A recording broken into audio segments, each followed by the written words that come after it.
Good evening, ladies and gentlemen. There's a sign-up sheet for speakers over by the door, and I think our meeting would move more smoothly if people signed up for that section of the agenda that they would like to speak. And we'll get started in just a minute. Because you're all rushing up to sign up now, right?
Hey Chris, how are you doing? Good, how about you? Good.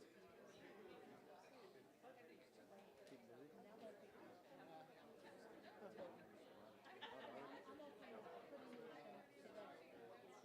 Hard to keep it all straight.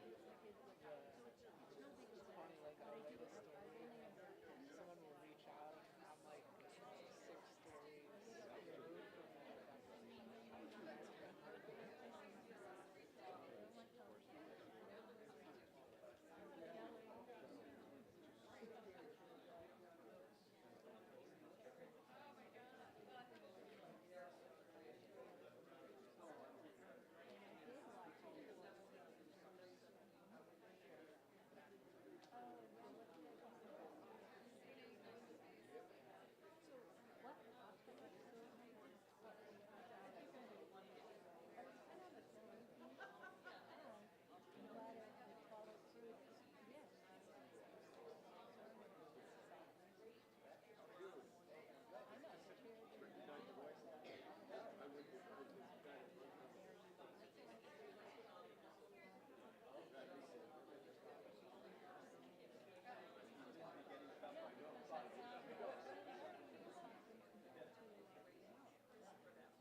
All right, good evening, everyone.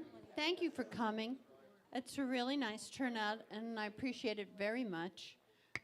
This is the special meeting of the Brattleboro Select Board for April 8th, 2025. I'd like to thank the library for hosting us, and I think it's probably on the tip of all our tongues that this is National Library Week. And so we're all very grateful and happy to be here at the library this evening. And let me ask John Potter a question. John, has this meeting been properly warned? Yes, Liz, it was. Thank you. Okay, so this is a warned meeting. This is regular business. There's a sign-up sheet in the back of the room, and I have a list of people here who have signed up. And I'll bet you there's more empty pages over there if more people want to sign up. And let's see, I have a list of rules and regulations because it's always a good thing to have. And these rules are from the Select Board Rules of Procedure. Meetings of the Select Board are conducted in public. They are not public meetings. Public comment is open to all members of the public, not just Brattleboro residents. And there shall be up to 3 minutes afforded to speakers during open comment, subject to change at the discretion of the chair. Amanda Ellis Thurber will be our timekeeper for this evening, and I'm sure we all appreciate that. I certainly do, because this is a hectic process. Speakers will be taken on a first-come, first-served basis, though the chair may suspend this rule to protect against repetitive or non-germane comments and to assure that varied, especially opposing viewpoints, are heard. Speakers may be asked, but not compelled, to state their name and address. Members of the public must be acknowledged by the chair before speaking and address their comments to the chair, who may or may not choose to interrogate anyone further based on a speaker's request. Members of the public must wait their turn to speak and may not interrupt others. How am I doing? A member of the public may only speak more than once on the same agenda item, time permitting, with the consent of the chair, and only after every other member of the public has been given an opportunity to speak on the item. Order must be observed by all people attending a select board meeting, whether in person or electronically. No clapping or any other outbursts, pro or con. No person may disrupt, disturb, or otherwise impede the orderly conduct of the meeting or interrupt any person while they were speaking. And here's a good one. No party, representative of a party, witness, or speaker shall be permitted to make personal attacks on another speaker, a member of the select board, or any person whatsoever. No person shall be permitted to interrogate another speaker or any person present at the hearing without that person's consent and without the permission of the presiding officer given in advance of any such questions. And last but not least, the chair will follow a process to address any disruption to a meeting and as needed to restore order. Okay, so thank you all very much. Before we get into it, yes, Amanda? Oh, sure. You want to take the mic and say that? You're off. Okay, hi. So this yellow card means you have 30 seconds left. This red card means you have 15 seconds left. Super. Before we begin, our state senator, Wendy Harrison, has a comment that she would like to make that is not part of this agenda. I don't know what it is, but she's certainly welcome. I think my video is disabled. Okay, there we go. Okay. Thank you, Madam Chair, and thank you all for your work. And this is not going to be an easy lift, but Brattleboro is worth it. And I just wanted to let you know about a brief conversation that I had regarding transportation with a state rep who represents Shelburne. And if you're familiar with Shelburne, it's a community on the lake in Chittenden County. And when she was describing to me how she wanted to change the way that Shelburne is, like sidewalks and things like that, what she said was, people in Shelburne want to be like Brattleboro. And I just think that is terrific. And I just wanted to share that with you. So Brattleboro has a good reputation. We are a place where people want to be. So anyway, just wanted to Thank share you, that Mandy. news. Okay, so with that, I will begin the meeting. I just have a couple sentences of an opening remark. We have a town of intelligent, thoughtful people who care about municipal government. Tonight, we are providing a listening session for those who wish to speak directly to items on the agenda concerning the budget. We on the Select Board are in a listening mode in the course of our many meetings this month on the budget. I am sure that these comments made tonight will inform our agenda and our deliberations on the budget, and in so doing, the comments will be heard. Okay, thank you very much.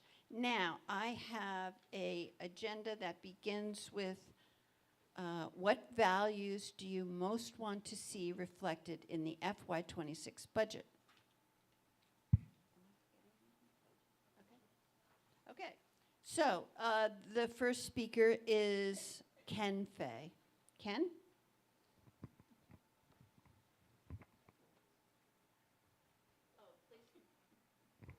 There's the microphone, so we're not going to be handing it around. I think it's better. Welcome, Ken. Thank you. Ken Fay, District 8. The values that I would like to see in this year's budget are multifold. First, compassion. That means probably nothing when it comes to numbers, but it means a lot in terms of helping others. I would like the budget to focus on the humans more than the businesses. I understand businesses are made up of humans, but to me, a human that needs help is more valuable to me or more important to me than a business that needs help. I would like another value. Oh, there was safety. Safety to me is for all people in Brattleboro. The people in need are, to me, are those that are in more dangerous situations than those that aren't in need. So I would like the budget to help those to be safe. It's not that safe living outdoors. It's not that safe, without restrooms and this, that, and the other thing. Finally, I want to plug the library. I have a value for learning, and I think the library is a great place for that. Thank you.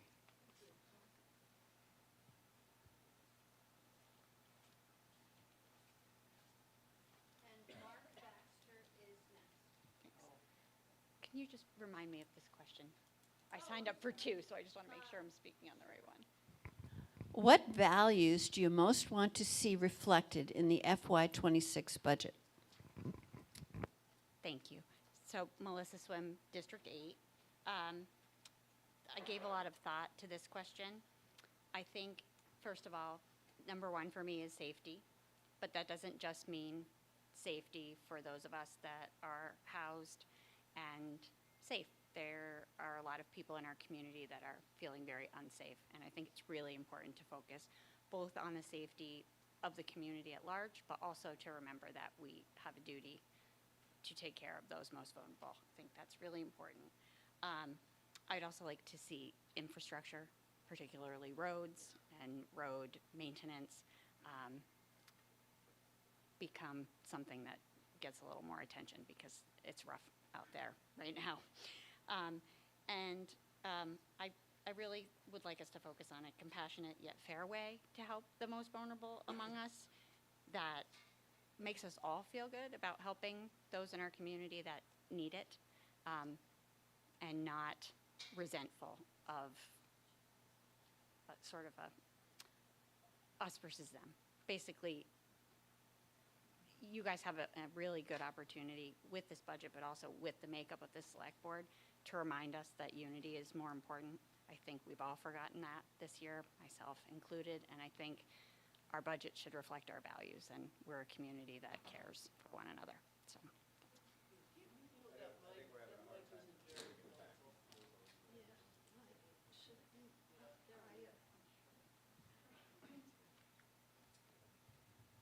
I have a note about the mic. When you're using the mic, please put your mouth right up to it, because if you don't, it won't work right. You can do this. Yeah. Thank you. Thank you, Liz.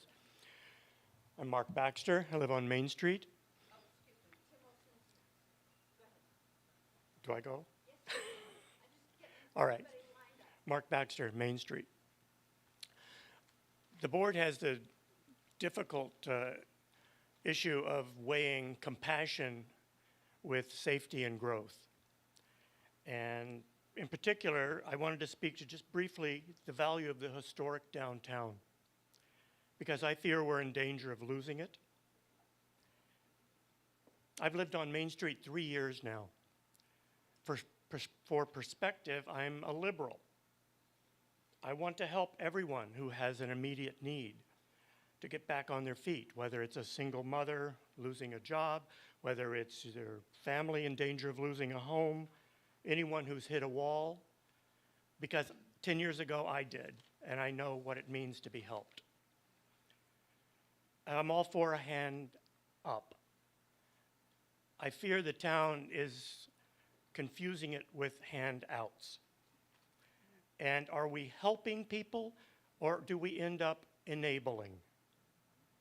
We have people entrenched on the downtown streets that I pass every day, the same people, and it's growing. I see a huge increase in the number of needles in the gutters. There's more trash. There's more litter. I'm confronted every day by unstable people wandering the streets as I go to my car, by addicts passed out in doorways of businesses that are trying to conduct their livelihood. We're having more assaults. I've seen more break-ins. There's more petty crime. We have people being knifed in the middle of town. I know you know it's true. So I'm in favor of compassion, but the board needs to consider that in weighing the budget and increasing police presence and increasing the powers of the police to control the downtown area. Because local businesses are struggling, local residents living downtown are struggling, or they're moving out. And I would ask you to consider that, because I fear that the businesses, the residents, and the town's future are going to move across the river. Thank you.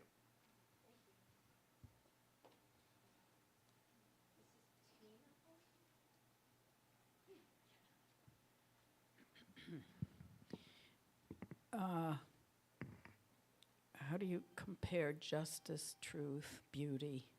I mean, how do you make a choice? But I spent my life probably surviving very painful situations through art.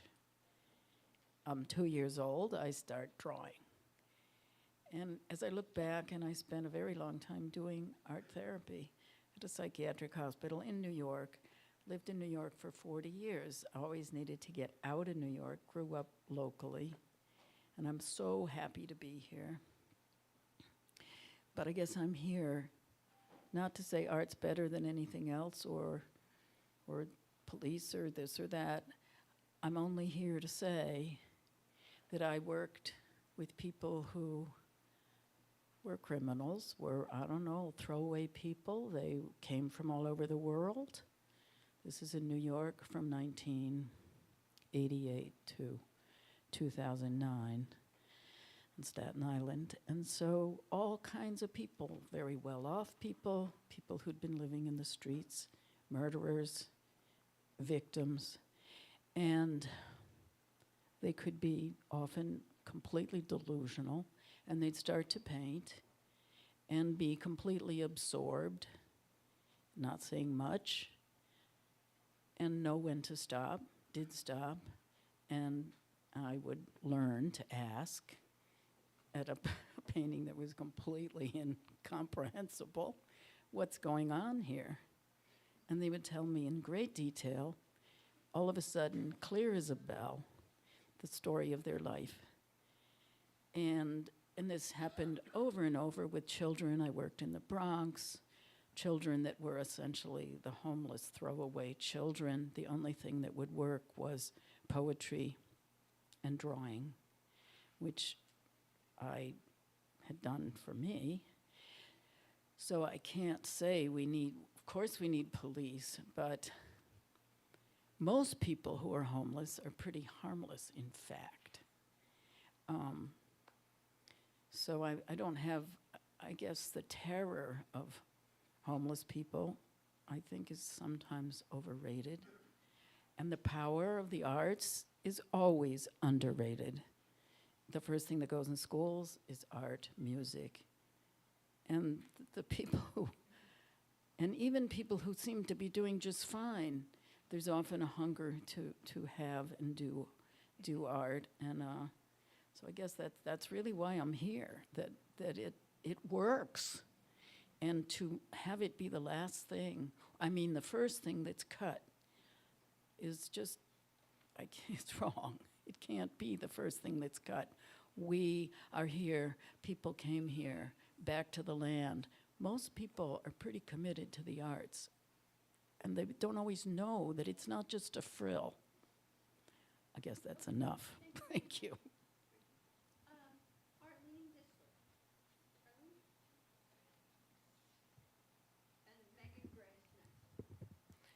I'm going to second Tina's thoughts on the arts. I'm really here to encourage that the Town Arts Fund be returned to the budget. I have some figures from the last 4 years, 5 years actually.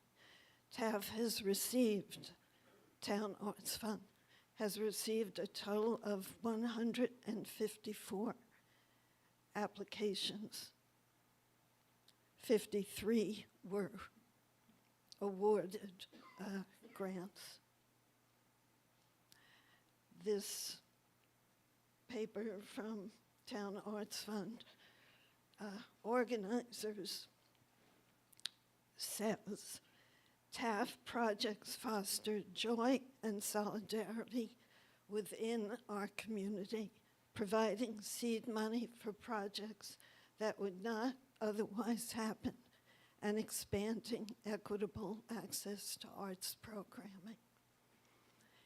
In the town report, if you want to look, page 106, there is a full-page photograph of the mural on High Street, which we're all so proud of. That wouldn't have happened without the Town Arts Fund. That is what funded that. I guess that's...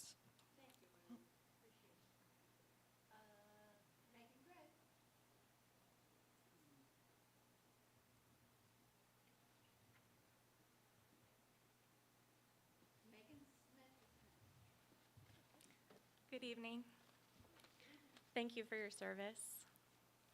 My name is Megan Gray. I live in West Brattleboro. I'm a new RTM member for District 9. The values that I'd like to see reflected in our budget include nuance in our discourse and appreciation for the diversity of points of view that are represented in our community. I think that we have a lot of potential for respectful discourse that I'd like to see amplified versus the opposite.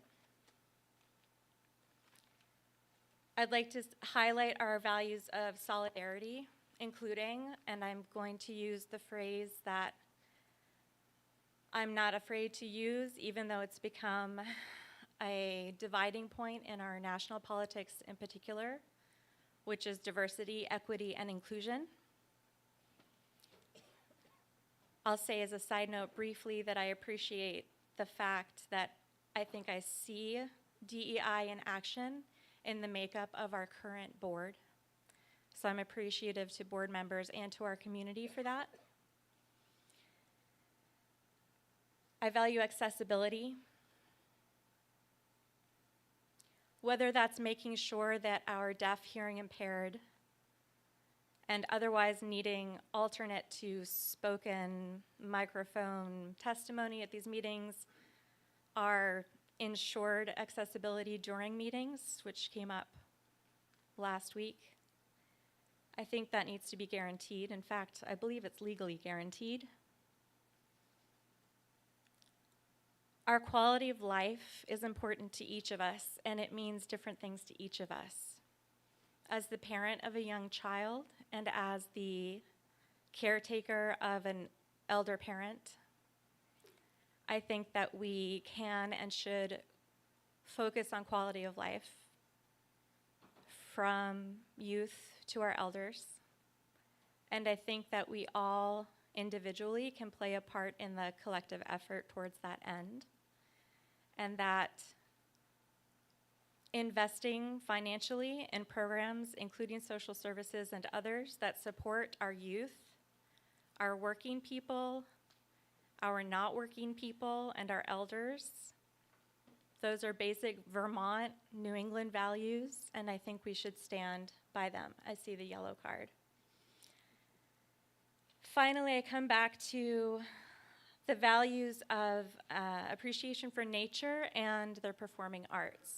I'm encouraged to follow others in our community, speaking up for the importance of arts in our community, particularly for our children, for people on a healing path, and for all of us. Thank you.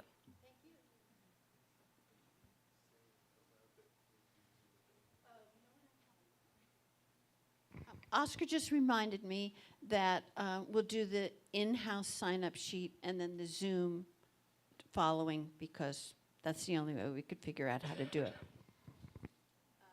And who's next? Megan Smith. Good evening, and I would first off just like to thank Works Memorial Library for once again supporting this excellent initiative.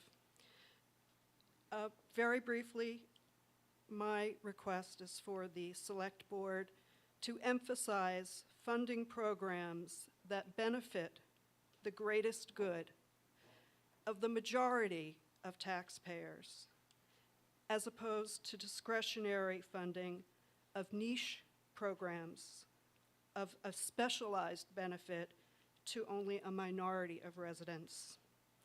And that's basically it. I have concerns about basically the top 5 human services budget items that I wonder if I could request to address in writing to Chairperson McLaughlin through email. And that's it. I thank you very much.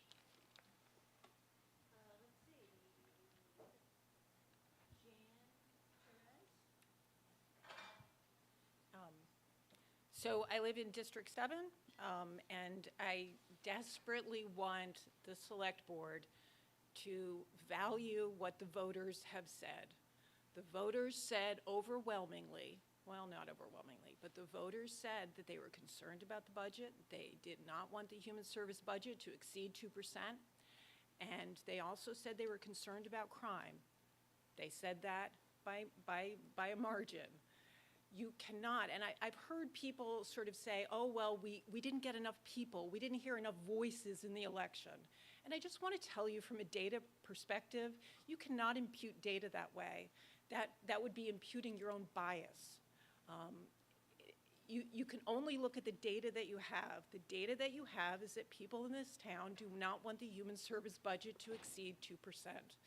So that's my request. Listen to what the voters said. They've told you. If you only listen to the RTM, which is not representative of the voters, and they've told you that, you can see it in the data.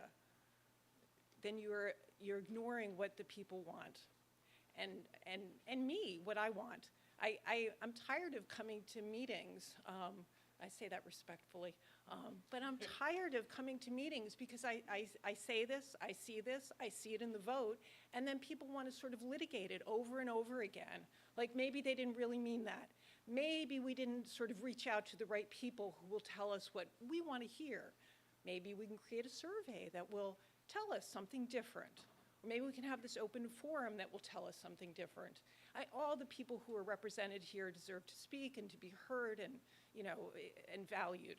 However, the data told us what it told us. It told us that people don't want the budget over 2% for human services. It told us that we're concerned about crime. I could tell you stories about, crime in my neighborhood, which is right on Western Ave, but I don't think we need to hear it. I speak for the majority, apparently. Anyway, that's it. Please listen to the voters. Michael Bosworth, and then John Kennedy.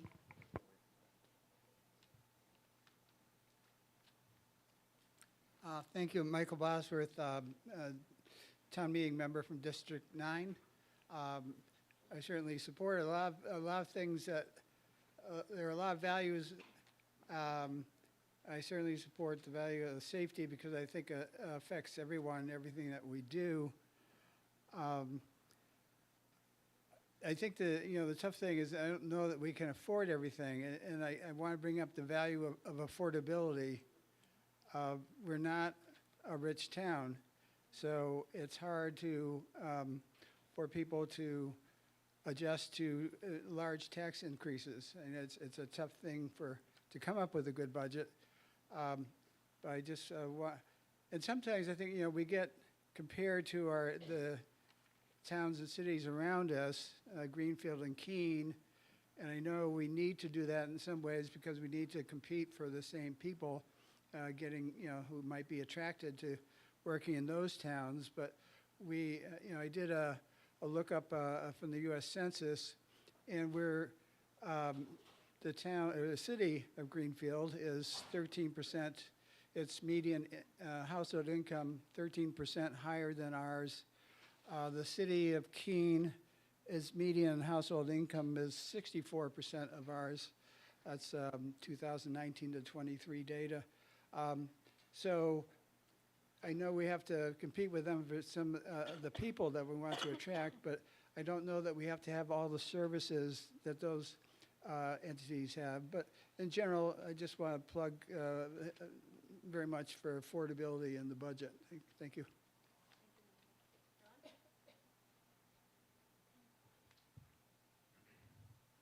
John Kennedy, District 7. I do not envy the job you have. You were handed a very tough job. John Kennedy, District 7. I do not envy the job that you have, the Select Board has. The RTM, I think, did you a disservice.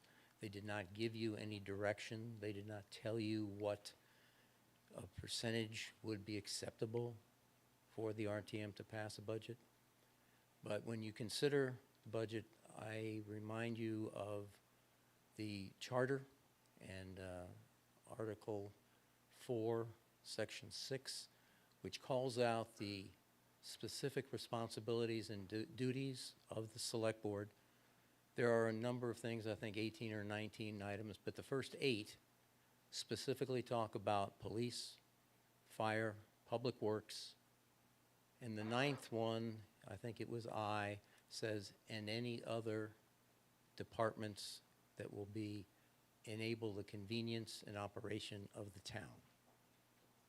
So what I'm urging you to do is remind yourself of that charter commandment, if you will, that talks about the public safety and infrastructure, public works first. Protect them, because without that core functioning of the town, we're not going to be able to provide down the road the other options that people are talking about tonight, options that I support if we could possibly afford it. And just for the record, I was willing to vote for the budget because I believed that's the best we could do. We have to invest in ourselves. We have to make sure that this town can survive, because if we don't protect downtown, downtown generates more than just the vibe of the community. It generates revenue and income that helps support all of the other programs. Thank you.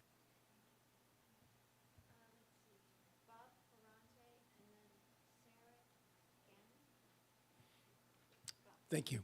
Bob Ferranti, I'm a new RTM member for District 9. Talking about values, I think there's a couple of metaphors, and sorry to speak metaphorically, but if you're going to try to build a building on a shaky foundation, you're going to have a shaky building. So what we'd like to see is a sense of what is our fiscal responsibility to our town? And are we correctly using the facilities that our tax base provides to us? My biggest concern when I looked at the budget was we seem to be getting into the habit of overextending ourselves.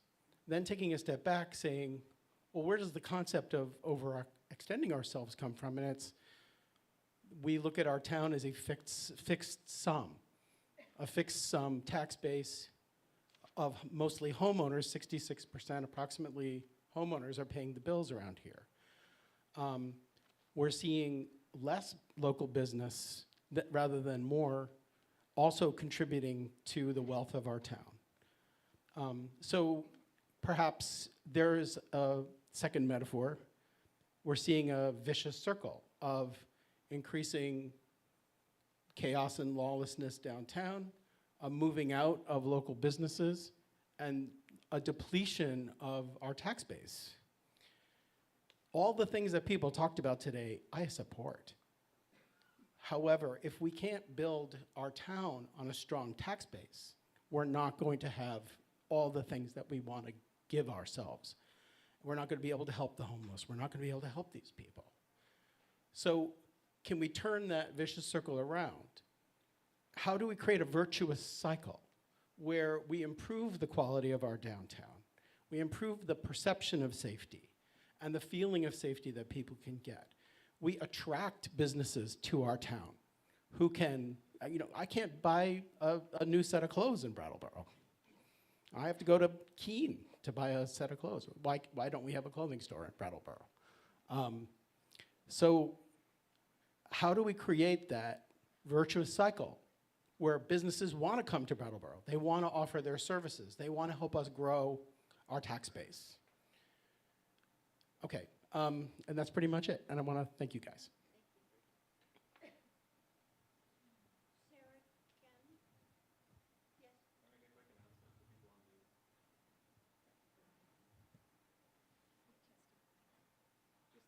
Oh, you're going to make a One quick thing.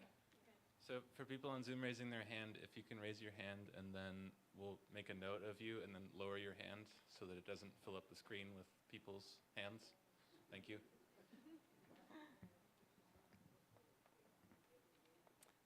Hi, Select Board. Thank you for your service. I'm so glad to be here tonight. This is a really hard question for me to answer because I love Brattleboro. I've lived here for 30 years. I also grew up in the area, so I went to Brattleboro Union High School. and came back here as an adult and decided to raise a family and bought a home so that I could walk into town. And I've been walking into town for 30 years. And I've been shopping locally for 30 years. I've always decided that it was more important to spend my money here in town than it was to spend it on Amazon or anywhere else, as the internet, sort of came into being during the 30 years I've lived here. So I support this town. I love this town. And I'm worried about this town. I don't enjoy walking downtown anymore. I live on Clark Avenue. All I can say is that the joy has been taken out of it for me. I used to love to take a Saturday and walk downtown, spend my money, see the shopkeepers, say hello, but I don't do that anymore. And I also would never recommend a young family move here because I don't see this town going in a prosperous direction. And so, I'm really just concerned about that. And so things that are really important to me are the downtown businesses and the businesses on the peripherally, the peripheral sides of town. Because without business, you don't have people coming here.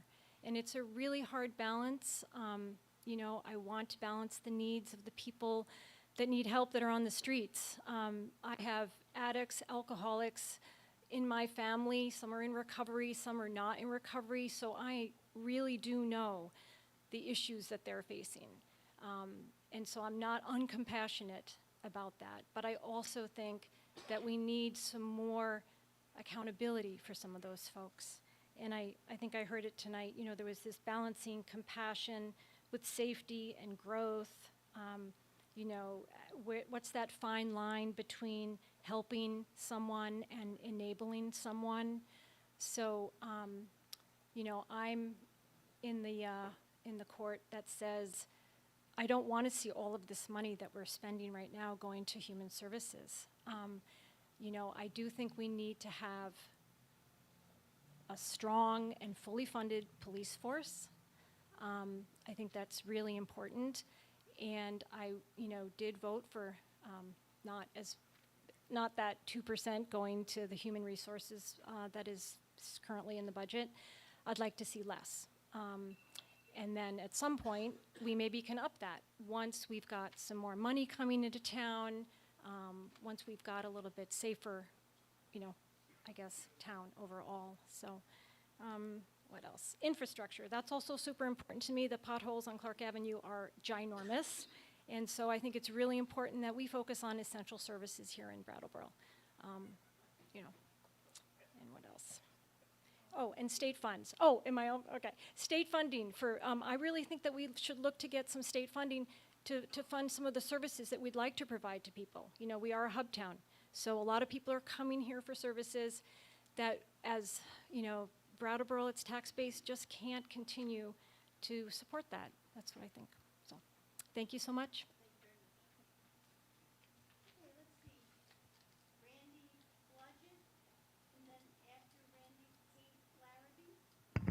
Just going to jump in and make a quick announcement. Apparently, we're getting some text messages. So if you could just really sort of project your voice into the microphone so that everybody can hear. There are people in the room that are having a hard time hearing. Thank you. And online.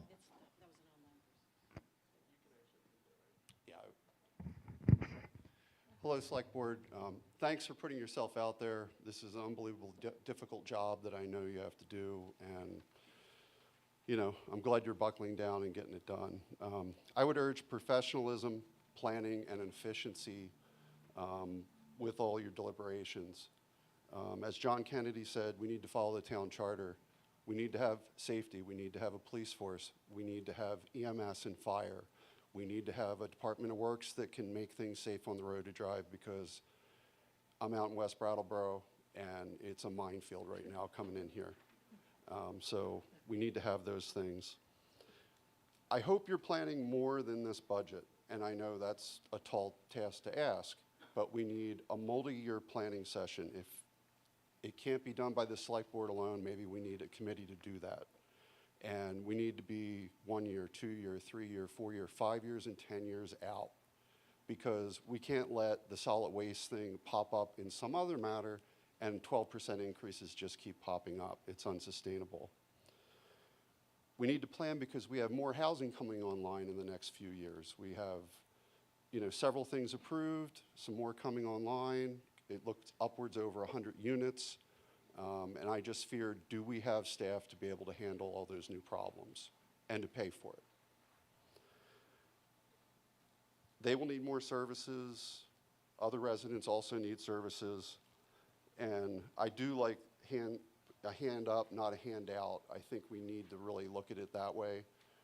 I know a lot of the services, I've tried to interact with people and find out what's working, what's not working. And some short-term things, like for addiction, we give somebody 9 days of help. I mean, is that money misspent? I think so, because if it's not enough or the program isn't enough to help really solve the problem, what are we doing? Maybe it could be better spent to help them in other ways. I'm not sure. I don't have all the answers. But when I talk about efficiencies, we need to look at what's actually helping and what isn't, and reroute that money to what's helping, because otherwise we're just wasting money. And planning, hey, we just need to look at everything we do, and we need another set of eyes on it however and whenever we can to look at what's coming, what pitfalls, and go from there. So thank you again, and I look forward to coming to meetings and see how we can help as a community.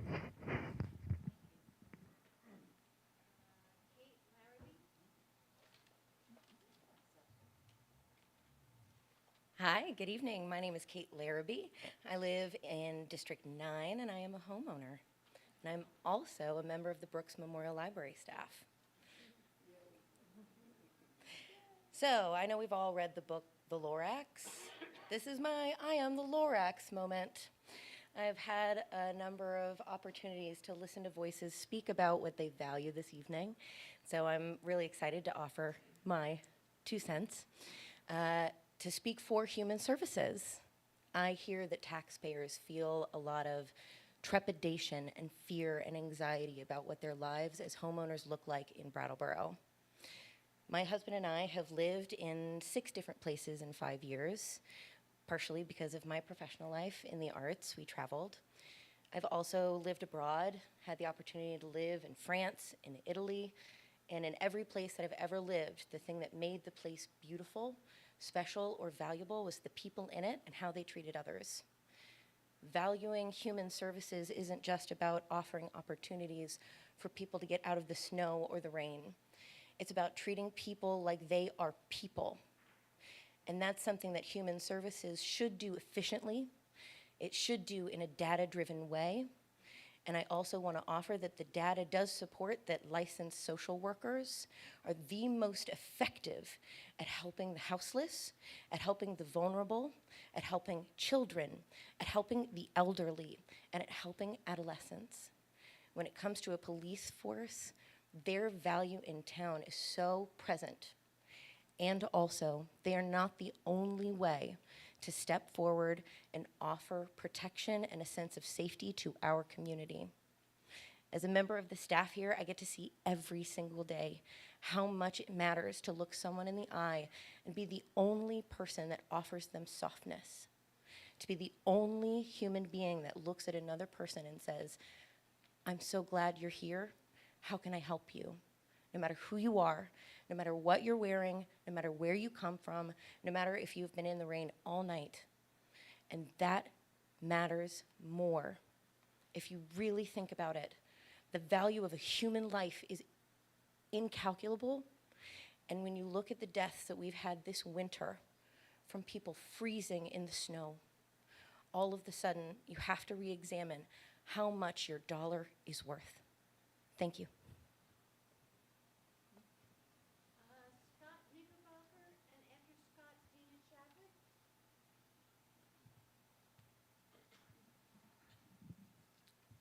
Hi, my name is Scott Knickerbocker. I am a member of District 9, and first of all, I just would like to say thank you to the Select Board for all the work that you guys did last fall putting together the community conduct ordinance. That was a huge task, and I frankly think the work that you guys did was underappreciated. I value a strong and vibrant downtown Brattleboro, and I am seeing a lot less of that.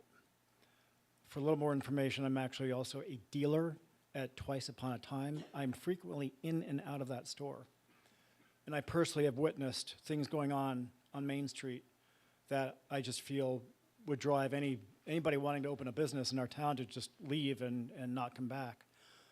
Everything from people on each side of the street, from Shinlaw over to the Latches Theater, yelling F-bombs at each other, to drug dealing going on down on Flat Street in plain view.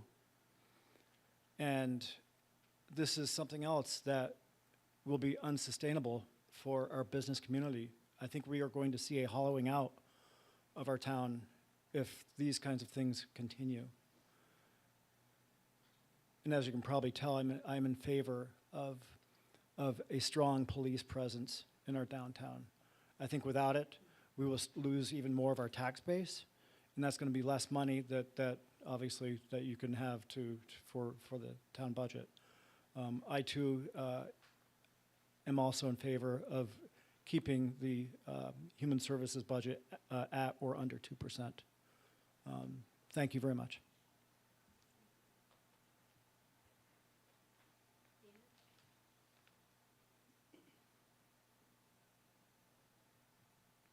Hi, Dina Chadwick, District 9. Some pretty cool artwork going on right here. Anyway, so I want it all. Don't we all? Don't we all want to have beautiful downtown, and don't we want to help people? And it's difficult. Like, I look at the board, and go, gosh, what are you guys going to do? Because we're all looking to you to do something. And, you know, we need so many things, right? We need to help our people, but how do you help people when you don't have money and you have to raise taxes to get those services, right? So you're in a tough situation. Our heels are dug in. How can we undig our heels? How can we get more business in town to help pay for these things so it doesn't go on the backs of people that are homeowners? Because that's our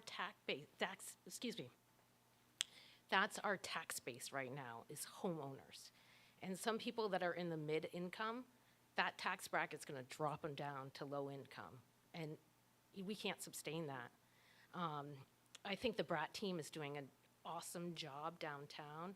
I've talked to a couple of the people that are there working the streets, and I think that's a great liaison between the police department and human services to kind of pull together our town. And great job, the board that put that together. Good job.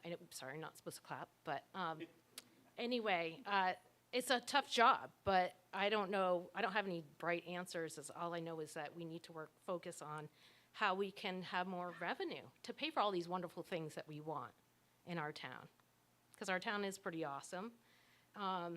Also, I was reading an article, I was trying to get some information on the lawsuit that the state of Vermont is getting, $22 million. And I really want our town to look into how we can get those funds for our town to help the people that need it, because not like, I bet there's a bunch of you guys that know somebody that has an addiction problem. I do. It's my brother. So I'm not opposed to the police. I think we need that police, but I'm not.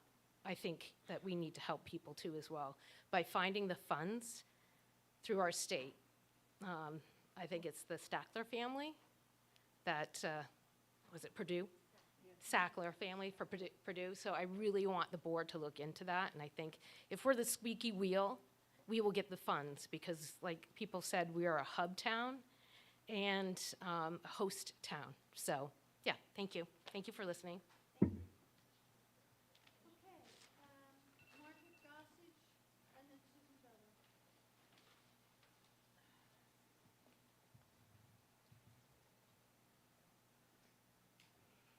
Hi, I'm Marta Gossage, District 9. Oh, I see why people are talking softly. It comes back to you kind of loud. So I was really grateful when you allowed this question about, like, what are your values? And even what Peter Kay said at the RTM, where are your values? I don't know where they are. So I want to say something a little bit different, because having this every single conversation be a binary between human services and police is reductionist and doesn't serve us in this greater discussion, starting the budget. I love Brattleboro. I love Brattleboro so much. My friends started hearing about it and started visiting me because I just speak so highly of this town. Any marketer will tell you, when you've got like towns where anybody could visit or anybody could live, what's your differentiator? Well, the first time I ever stumbled on Brattleboro was when we were looking for places to live in Massachusetts around Greenfield, and came up and it happened to be Strolling of the Heifers. There is nothing more joyful. And I was a 4-H kid and saw all of these great future farmers and all of the happiness and the cows with flowers. And all of a sudden I just went, this is like nothing else. This is amazing. So I'll tell you what my values are that I think actually aren't my values, they're the town's values. I think Brattleboro is known as an artistic, literary place, a great place to raise kids and be outdoors. So I appreciate living in a place that values those things. That's what our differentiator is. This is why a lot of us are here. And I would like to see those things reflected in the budget. The list of cuts that the Finance Committee put into their packet hit pretty much all of those things and took funding away and didn't value them. So things like the library are amazing. Things like our town arts committee, and it's only $10,000. We want to cut it to save money. Why don't we just make it $20,000? Because while we're fighting this kind of epic battle of poverty and addiction, we also need to be a great place to live. If we don't have that draw, that differentiator, it's just blah, it's gray, it's nothing. That town arts committee has allowed these murals to go up. I'm especially appreciative of the ones from the Art Lords. We have this wonderful group of young folks. I would like to see value to community groups, block parties, things like the Literary Festival, the Film Festival in town, the Northern Roots Music Festival, the Harris Hill Ski Hill, doing things that make people want to come here and see it and think, what a great place Brattleboro is.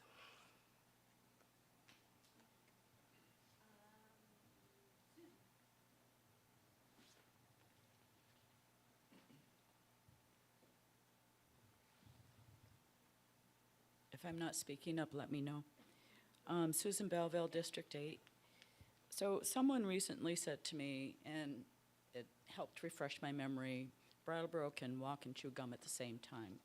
There's absolutely no reason why we can't take a hard, strong stand on public safety and show the world that we are acknowledging we've got problems and that we can also encourage businesses to come here because we're willing to make those efforts to fix what we identify as issues that need addressing in our community. It is wrong to think that there's any one area that needs more attention than another, but if we don't take care of the town's safety and infrastructure, we're not going to be able to convince businesses as well as professionals that we have the skill set to keep their businesses with employees as well as a safe place for their families, their employees' families to live and grow and just be a great community. I'm going to tell you a little story that happened this winter. As many of you know, I probably park a lot in Harmony parking lot and I watch people. I was parked there one day and I watched these two young families come back from a day of shopping or eating out, young children with them, and they were parked in the Harmony parking lot. there was a big snow bank at the end of the parking lot where the town puts the snow. Well, the young people went over and started climbing the snowbank, and they were having a great deal of fun. And the dads went over, and the kids were throwing snowballs at Dad and trying to see if they could reach him, and they were having a great time. And a street person came along and got between the dads and their children and cut that fun time short because the dads were getting nervous about that person getting between them and their children. So eventually they convinced the gentleman to move on. There was no incident, there was no, but I saw the dynamics change and how the family was interacting in that moment, when they were having fun. So this person, the street person, then went over and started engaging the two moms who were quite a distance away from the two dads in a conversation around their car. And it just, to me, it felt like there's two families that are not coming back downtown again. And I feel bad for that. I wish I didn't want to get in the middle of it because it could have escalated. It was not my place to do that. But it's something we need to keep in mind when we're talking about safety. It's not violence so much as it is people who don't respect other people in their space and try to take care of just staying on the right path. Thank you.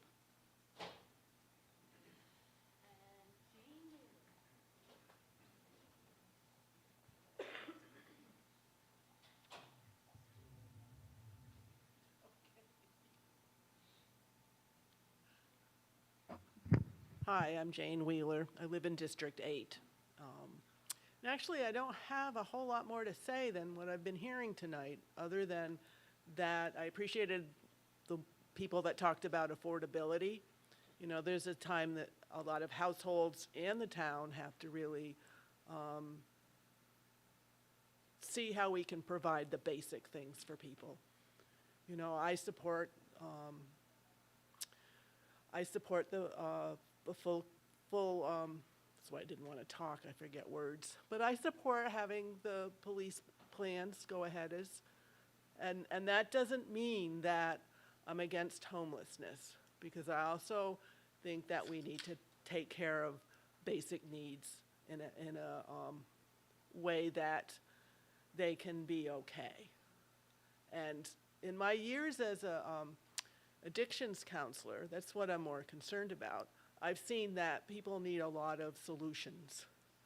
You know, some people need to be they need to be arrested. I needed to be arrested, so I'll make it personal too, but they need to be arrested and they can get into whatever kind of journey in their recovery that way. Some people need a hand up. Some people need to use something like Turning Point. Some people I worked with, if you're nice to them, they thought you were a good person that they could con. Some people appreciated it.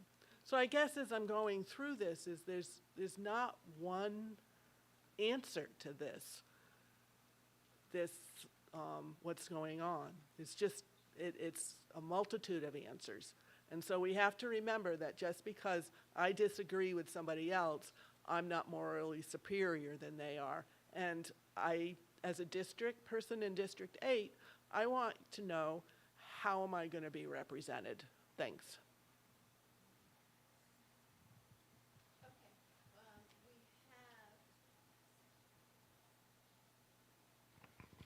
Thank you, Pete. We have several more people in the room who want to speak on question 1. And I'd like to hear them.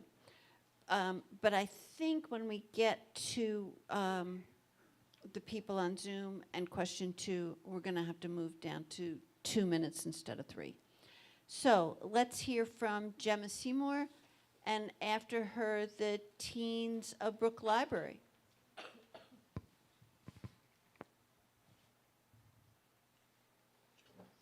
I got you.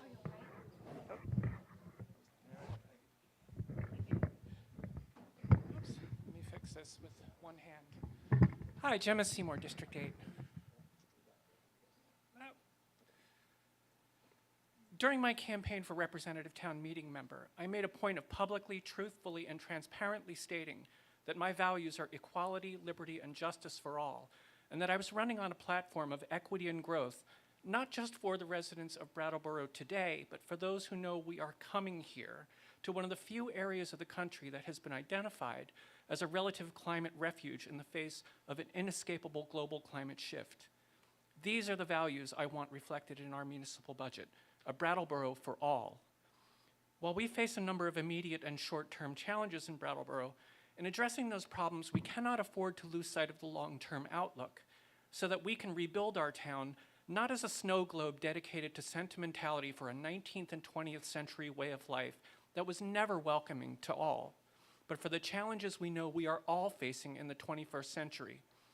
If you want to move forward, you cannot keep your eyes fixed only on the potholes right in front of you, or you will end up walking in circles. You must raise your eyes to the horizon, or you will never know if where you are putting your next step is taking you in the right direction. We do not have a problem of scarcity in our society. We have a problem of inequitable distribution of resources in our society, one that dates all the way back to the colonization of this land by European settlers. It is high time that we fixed that with public policy that supports equality, liberty, and justice for all. Our town infrastructure and our building stock is in a critical state of disrepair, and the ways in which we have used our land in the past are ill-suited to the realities of today and tomorrow. We must invest and incentivize condensing development and redevelopment to our populated downtown core. We must make it make sense for people to live downtown affordably, comfortably, and conveniently without cars by investing in disability access, pedestrian safety and comfort, and active transportation infrastructure. Only by attracting new residents will we be able to expand our tax base to create a sustainable future. And more people on the street at all hours of the day and night are the primary factor in creating and maintaining public safety and public order. If we here, as the 6th largest municipality in Vermont, astride an interstate highway and the first new passenger rail station in Vermont in a century, the closest Vermont town to 2 of the largest cities in America, if we cannot find the means and the courage to do this, then we will fundamentally fail ourselves, our children, and our environment. Thank you.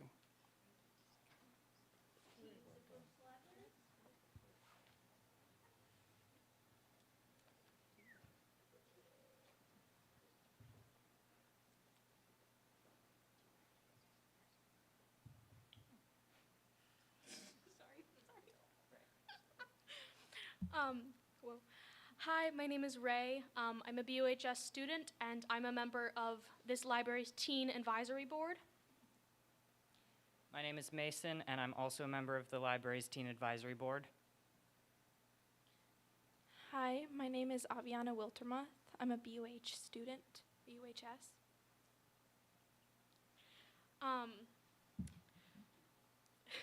As teens of the community, these are a few things that we feel are important to fund in our community. Having a safe public environment that's open until 9 p.m., it's more accessible for people to actually get to and stay at for a while, and it gets dark very early, half the time of our year. So if stuff is open later, it's still safe, whereas the streets may not be, and like public parks. We feel it's important to have the funding to be able to buy material that reflects all sorts of people and material that everybody can see themselves represented in. Another thing we feel is important is providing accessible spaces for community events, including but not limited to teen events, homeschool groups, the Lego group, Magic the Gathering, the Yarn Club, and more, all of which harbor creativity for all ages. And then the final thing we'd like to say is having youth/teen representation on the select board. An example would be that the school board has teen advisors, has multiple students. It's a volunteer position, and they give teen input on decisions. Having something like that here. The library has a teen board in existence, so that's something that we think would be very good, would be having at least one teenager at this table to speak for the youth. Thank you. Thank you.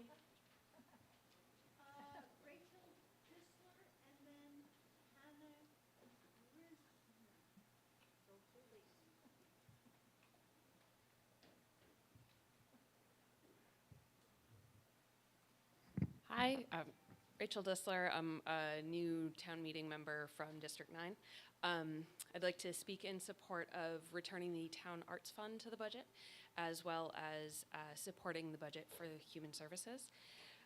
Brattleboro, like much of the state, is struggling to attract new residents, in particular residents who would add to the tax base, so more middle income, young families, etc. In my experience talking to people who have moved to Brattleboro, both from places at a distance around the country as well as other nearby towns, one thing that I hear time and time again is that it is the arts in this community that had been the decision, sort of the clincher for them, seeing the vibrancy of the arts and how the arts were held up in this community was really a clincher. As well, we know that I'm also a licensed mental health counselor and a practicing arts therapist.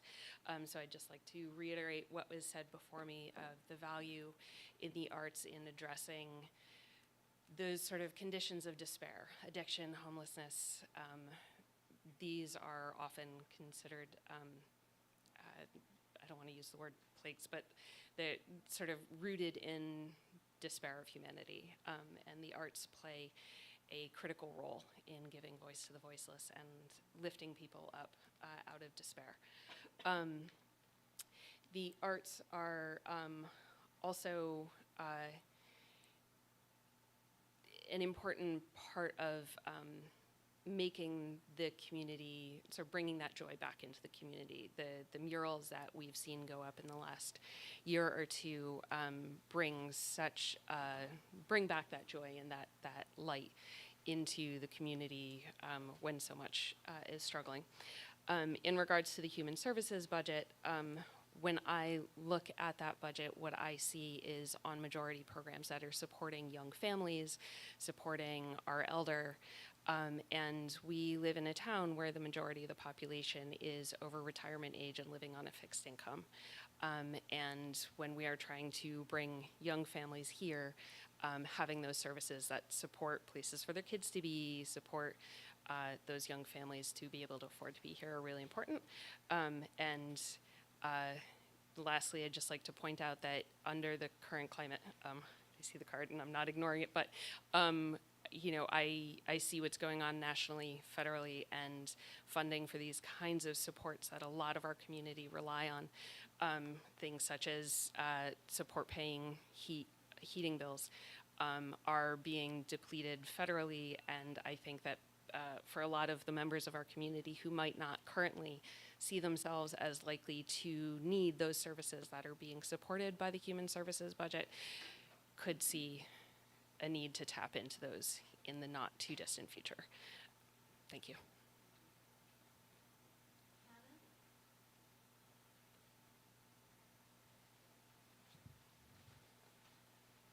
Hi, my name is Hannah Reisner. I'm a BUHS student. I'm a senior, and to be quite honest, this entire budget situation has reminded me of a game of Tetris. I don't know if you all know what that is, but it's a block game online. You try and fit the blocks together, but in the end, you're ultimately always going to lose one way or the other. Like, it's a balancing act that you know you don't want to be a part of. And perfectly candid, I don't feel like I can express my opinion on all of these points that I feel like a lot of people have covered here, because I don't feel like I'm well educated enough on these certain situations that deal with human morality. Like, do we put more people in the police force? All of that. So I'm gonna specifically focus on funding for like arts and the library, because that's something I feel comfortable talking about as someone who is an art student and has been heavily involved in the art community in Brattleboro. I also want to mention that I am a child care worker, and a lot of the families I work with need to get out of the house or into different environments. Some of my kids are homeschooled, and it's been really wonderful working with the library and their staff and socializing the kids I work with in this new environment, having all of these resources. My friends also mentioned, I believe, like the free event opportunities that are often hosted at the library. That includes homeschool groups. And it's really important, the socialization and like just to have a space like this in the library. And in terms of the art, I have a really weird relationship with art in the community and with myself, because I see so many people saying, oh, like my art defines me. And I don't really think that's true. We define our art just as everyone in Brattleboro is defining our space and our community. And I think while art is important and doesn't define us, it is important that we continue to support spaces that will support art, our children, our young people, all of that. It is important to have those resources. I look at the murals around town and I'm happy. Like, yeah, I turn the corner and someone might be selling drugs, but hey, there are those murals. Man, I mean, that speaks a lot. Listen, I just turned 18. Yeah, I have an opinion. Welcome to the world. Shocking, right? And there are a lot of things that I am not completely comfortable speaking on because I am a high schooler. And I've only lived in this town for like 18 years. I'm not really paying house taxes. I don't own a property. I know it is shocking. In this economy, what? But, you know, I really do want to support, like, Boomerang even. It's so funny, I just went on a college tour and I was talking to someone from Worcester and they were like, I mentioned I was in Brattleboro and they were like, oh my God, Experience Goods. I love that place so much. People know about Brattleboro. People know because of the cool places, because of this environment we are fostering. And I'm learning that even more as I reach out to kids, as I work with families, and I find out so much more about the spaces that we are offering and the value that is put on them. I work with kids after school in the evenings. We have the women's chorus. There's kid support for that. Like, there's so much good happening here. And again, I can't talk about all of it. It's a game of Tetris, but I can at least put forth my 2 cents. Thank you.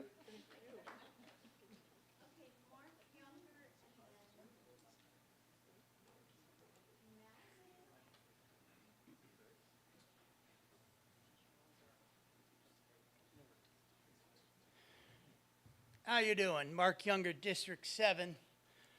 Okay, so for the 3 new people, or 4, I guess, right? Hi, how you doing? 3, okay. So, I sit here listening to everything going on, and you guys, everybody in this room talking about spend that money, we need things for this, we need things for that. But where is it going to come from? Us, the taxpayers. People who have apartments yelling and screaming that the rents are too high. Why is that? Because we have to give money to people who want to spend it, you know, and you got to really let that sink in for a minute, okay?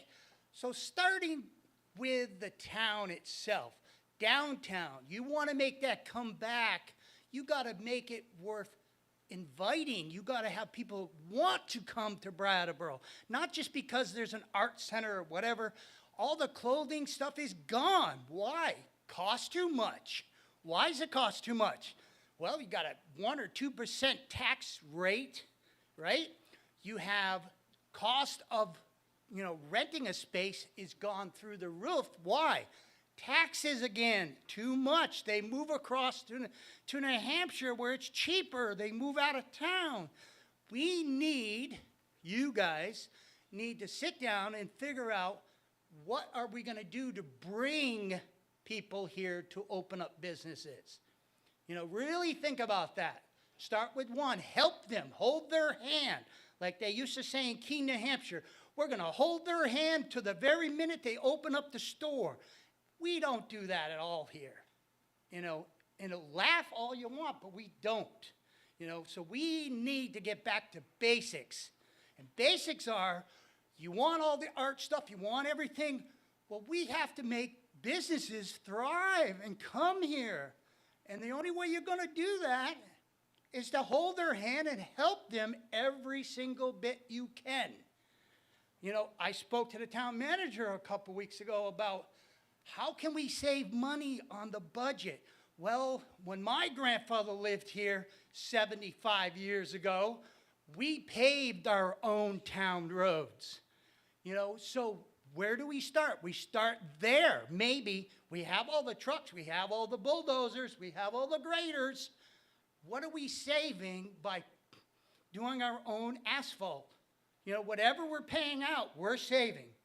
And we could be putting it on the art stuff. We could be putting it on other things. Your painted roads for the bikes. All that stuff could be invested there, but we have to start. You people have to start and think that way. You can't think, you got to think, how are we going to save it? You know, and then you got the old people that live here that are paying way too much money. There's, you know, they can't live here. The taxes are too high. Why? Because rents are high, taxes are high.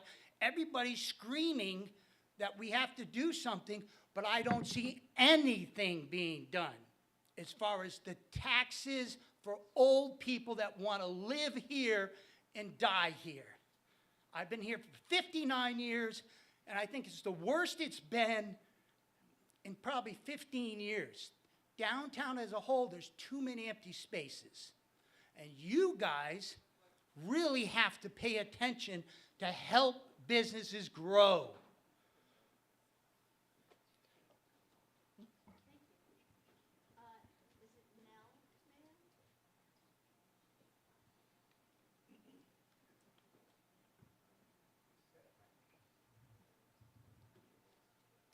It is Nell Mayo, thank you. I would like to start, I'm Nell Mayo, District 8.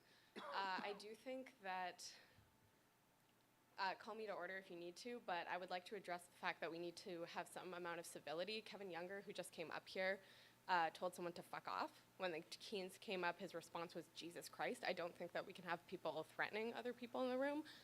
I see he's gonna leave now, but I think that's an issue. I talked to Star, and that's all. I think if people are talking loudly during other people's comments and then asked to be quiet in their responses to swear at people, we can't have that. So whether or not I'm allowed to comment that, that was happening and I would like that to be known.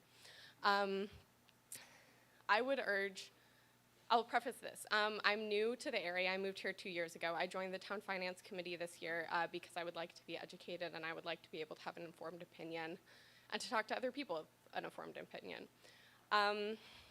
We had our first meeting on Monday, and what was imposed upon me there, so just to echo that, is that it would be, there was a lot of talking about taking emotions out of the equation.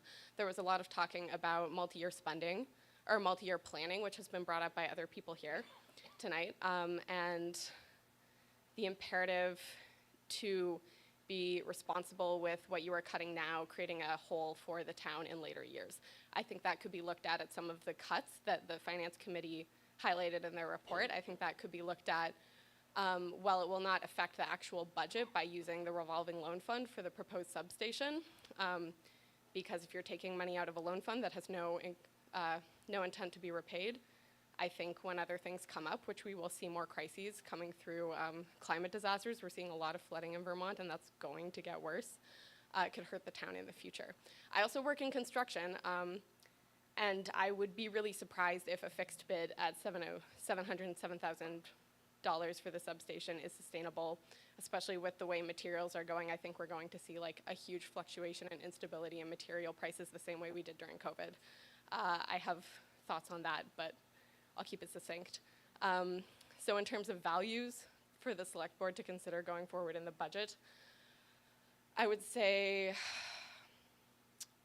sorry, I'm a little elevated, but I would say prudence, and I would say future thinking, and a lot of what has been rehashed today has been talking about human services and police funding. From what I understand, most of the police positions that were filled, sorry, is the yellow card I'm done, or I'm out? Okay, most of the police positions that were filled had already been promised. They were already available, but they were unfilled. So those are promised, the money is spent, right? That's what we voted at RTM, was to post that as a deficit or to take it out of the unassigned fund balance. For anyone's reference, people were talking about not wanting over 2%. RTM voted to keep it at 2% for FY27. And the current one is at actually 1.8%. I don't think those are the things to focus on. Thank you.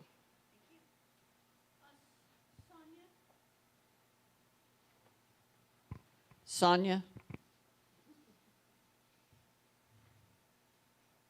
Hi, thanks. I kept writing down more values as other people said things. Sonia Silbert, District 9, one of the values I have for this town is affordability, and that is particularly around housing.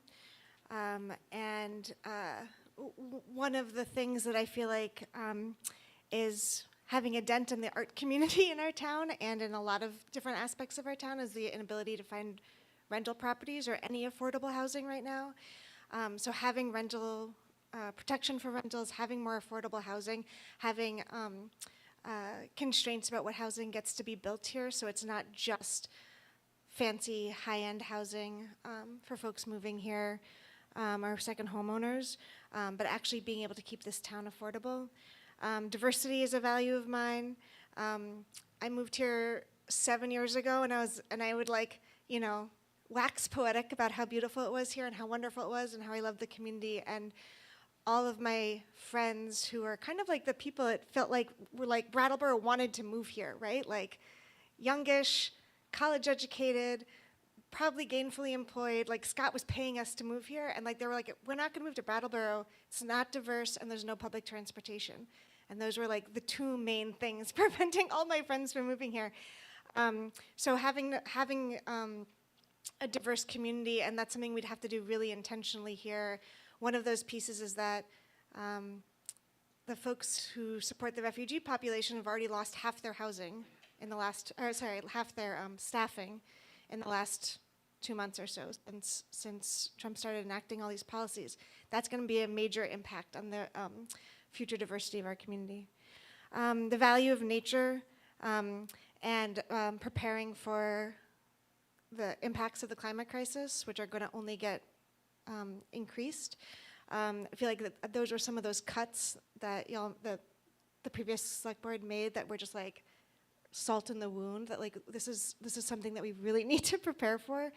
And I think a piece about the value of nature is that there's actually like beautiful green space that we could have as more shared space, but right now is being used for housing encampments. And as someone who really believes that human services is an important thing, I don't want to deal with the fact that we can't have access to that nature in a way that feels safe and comfortable and clean by pushing them all off deeper into the woods. I would rather deal with that by actually giving people housing, giving people supportive services, and dealing with the root causes of the issue. A value is caring for people suffering who are lacking the supports instead of blaming them for it. I think that will actually have a much bigger impact on community safety than just pushing the problems into other neighborhoods. And my last thing, I see my red flag, is that maybe this is confirmation bias, but it's been weird hearing people kind of read the data from the town meeting elections in March. The more than 2% got the most votes in our town by a pretty sizable amount. And so I feel like there is a wide range, and there is a lot of support for human services in our community, and that's 2% of our budget. And I really want to look at the other 98% to try and figure out how to balance this more. Thank you. Let's move to Zoom.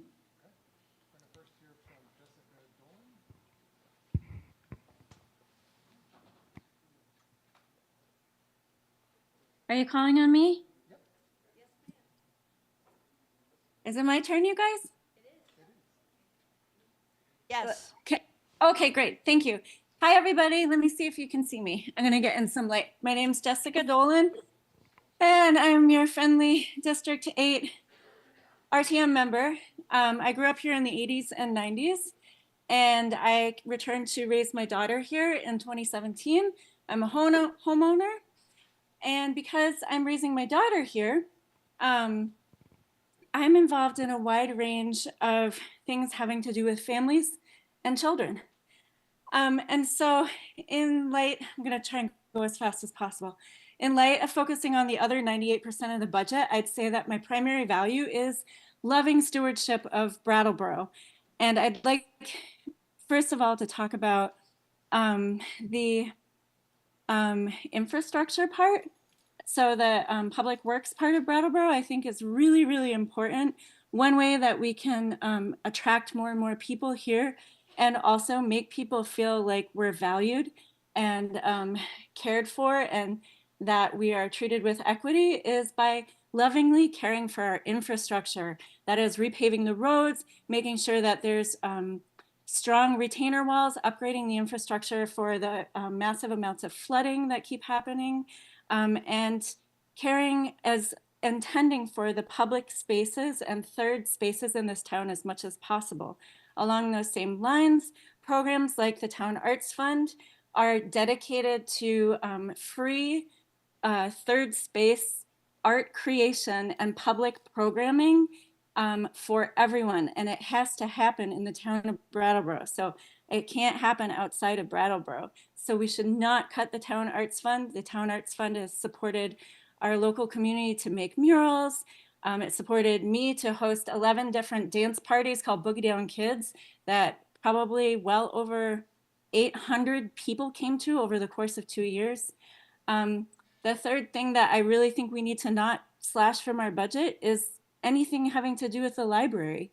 The library is an invaluable third space in our town for everyone. It's equitable. And the fourth thing that I want to stress is Parks and Rec. Some of the most equitable spaces in Brattleboro for enjoyment of life and for everyone to be here together is Memorial Park. My child goes to Memorial Park Camp. We use the skating rink. We need to ensure that the folks get hired onto the staffs of the camps and all of the activities that are offered, as well as making sure that that infrastructure is lovingly stewarded and tended to as well. So I think like it's really important that we do these deep dives and conversations as we have about human services versus police. However, I think it would be prudent to really examine, do we need to pour as much money as we are into law enforcement? Because I think we've made some vast improvements with law, fire, and EMS. And perhaps what we need to now do is really pour as much as we can into loving stewardship of the infrastructure and the public life and arts and library, I guess that, I don't know, programming of our town. Dick's Flowers as well. We need as much beautification and upkeep of our town as possible. And then more and more people are going to want to be here. In terms of specifically about the law enforcement bit, you can't really beautify a town by focusing too much on law enforcement.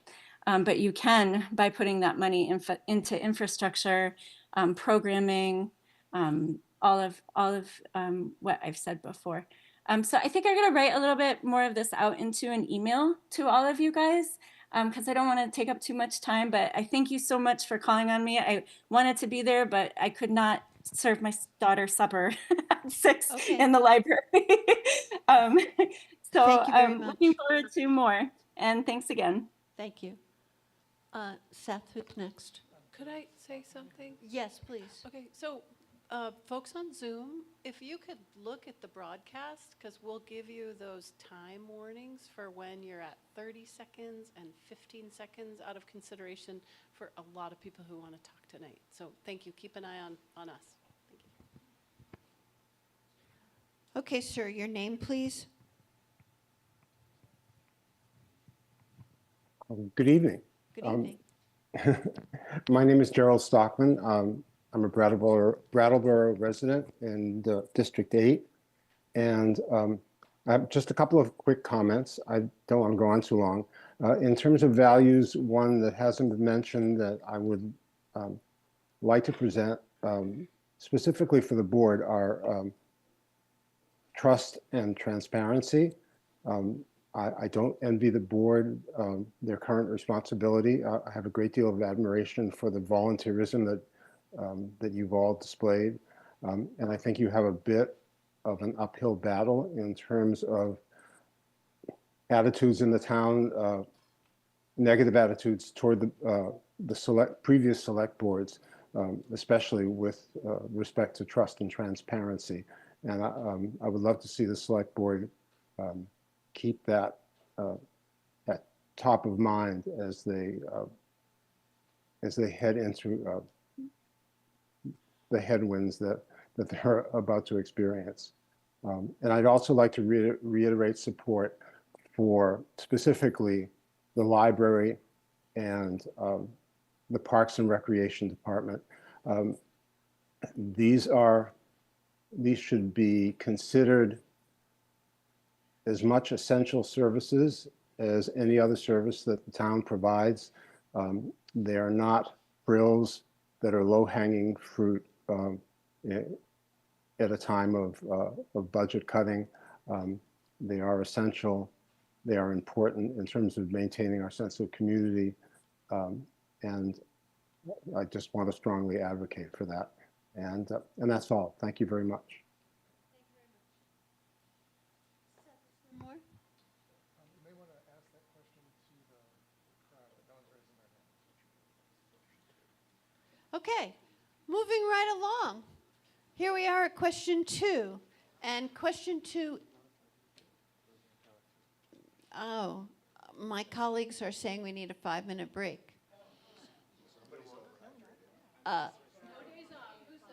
And let me just say that there's a restroom over here, and there's a restroom on this second floor, and there's third floor.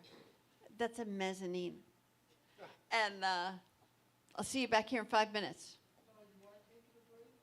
Everyone's taking a break. Elizabeth, some of them you need a code, or at least the last time I was here for the charter, I couldn't get in, so I don't know if that's the case. Star?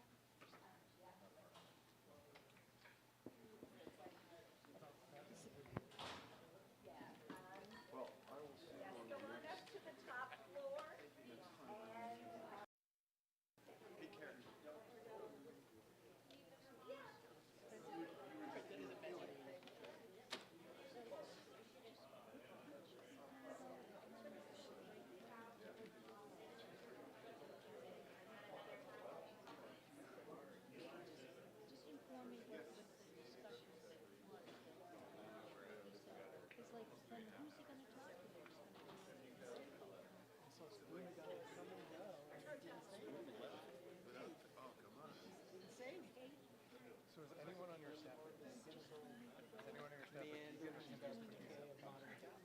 we go.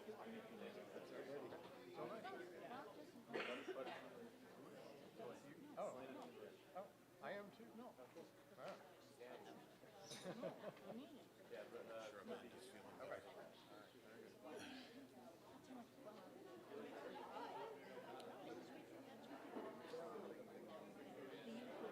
The arts.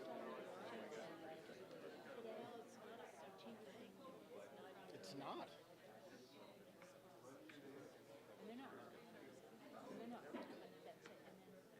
I think that, like, I'm an artist. And artists will do work in a pit. You know what I'm saying? You can dig a hole and I'll do art in it. So, I don't know. I think we need to figure out how we're going to pay our bills.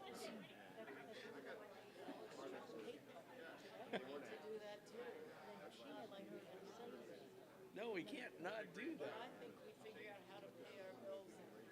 And then let's do art once we're paying our bills. I like the idea of, like, my grandpa used to pave the streets here. Can't we just have volunteers paving the streets? I thought that was interesting.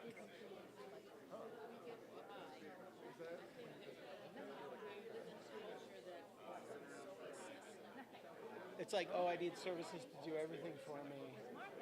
So I was thinking about the garbage bill went way up when what's their name? The big company that bought out Triple T. They raised our bill by a huge amount. Yeah. And it just, and by the way, the owner of that company is apparently a good friend of our governor. It's like, how handy. More programs.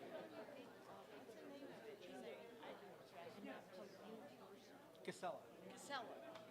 I just remembered it. Casella. Yeah, so they raised our bill hugely. And so what's the alternative? The alternative is there a way that we could? Well, we could do our own representation.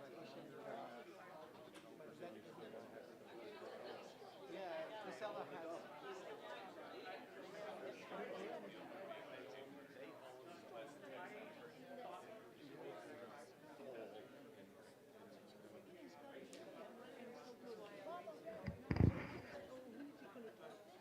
I'm going to remind people on Zoom again.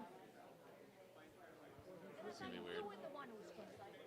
Okay, a reminder for people on Zoom to raise your hand, and we will write down your name, and then we will lower your hand so that the screen doesn't get full of people with raised hands. Thank you.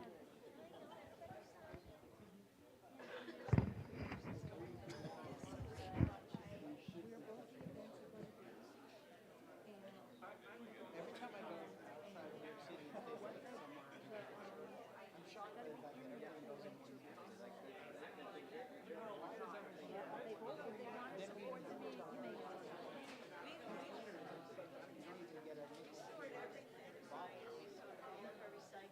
So many of us are counting on that so we can get the Plastic metal and plastic one bag, paper another, and then organic goes into the trash.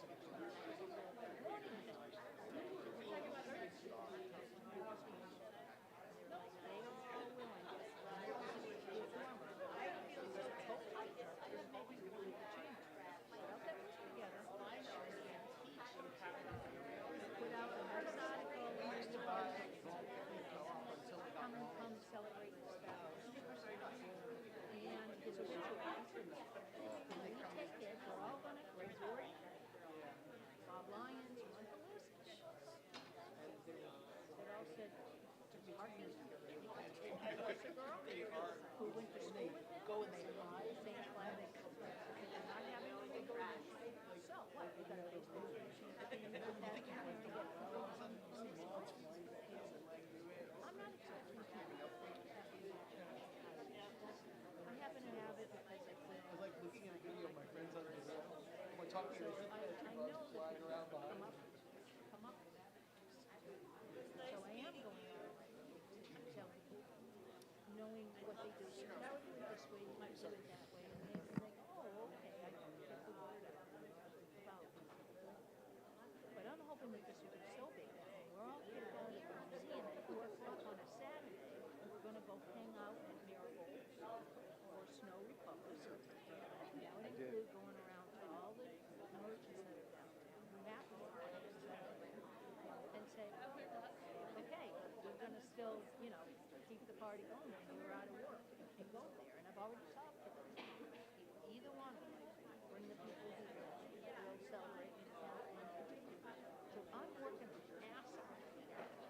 And I need a result. I need the reformer to step up to the plate. Because he deserves it. He has everything to do. Paul Brattleboro, nobody else cares about him. They're all on his case. Bob Lyons and I talked to him.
Okay, everybody, back to work.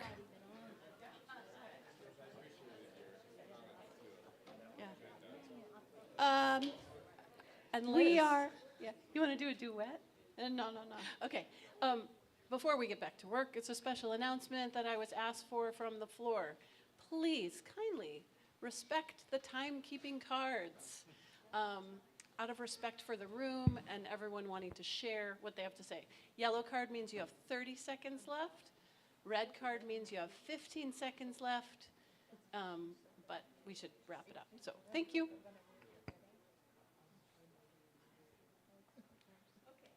And I remind the crowd and our timekeeper that we are now moving to 2 minutes for question 2. And I have a list of people, beginning with Melissa Swim. And after Melissa is Bonnie Gerban. Oh, the question. What topics do you want to see the select board do on a deep dive or a deep dive on? My prepositions. It's like I'm Canadian. You did well. You did well. Melissa Swim, District 8. So I've heard a lot of what I was going to say already said here tonight, but there's one thing that I think we don't talk about a lot, and in what we've seen in the past couple of weeks with the hotel program and the absolute disaster of an ending that we are watching, we need to hold our representatives and folks in Montpelier and Governor Scott accountable, more responsible. I sometimes feel like the state uses Brattleboro, like Liz said, it's like the potluck that never ends, and there's no support for us, and we're just expected to do what the state tells us to do. And that is affecting the quality of life of every single person who lives here, whether you are well-housed, warm, and fed, or on the streets suffering. So I think that that's something I feel really needs to be addressed. And, you know, there's a lot of division. There's so much division here. I don't think it's your job to fix the division that we have in town, but what I really appreciate about looking at the 5 of you is that this is a select board. I think that it represents the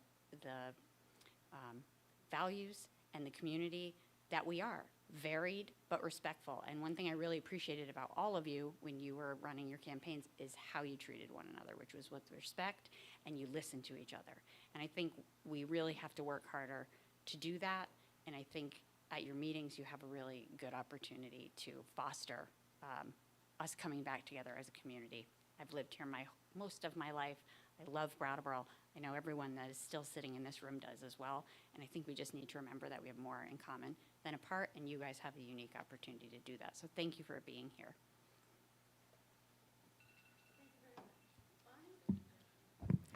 Bonnie Gervin, I'm sorry, am I too loud?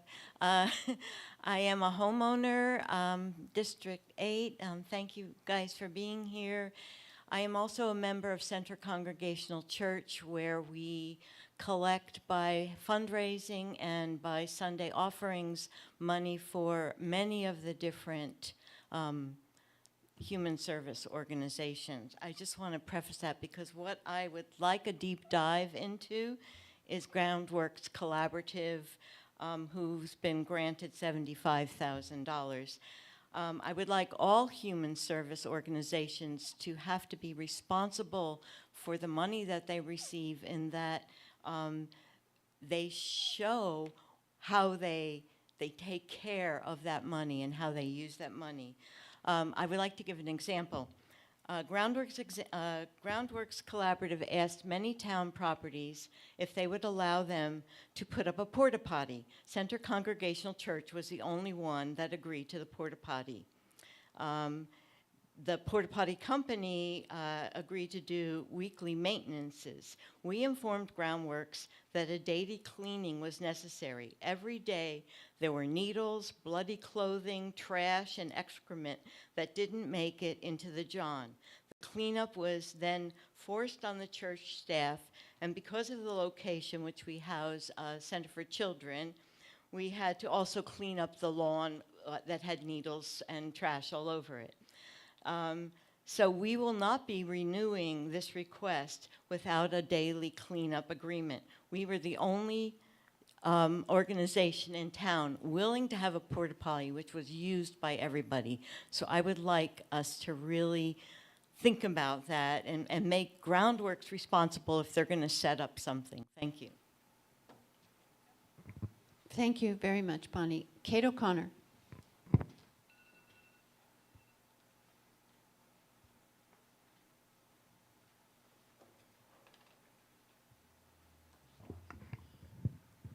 Hi, everybody. Kate O'Connor, District 9. Mine is more of a thoughtful conversation that I hope you folks will have as opposed to maybe a deep dive. But I think that the first thing you need to do is really talk about what you're doing and why.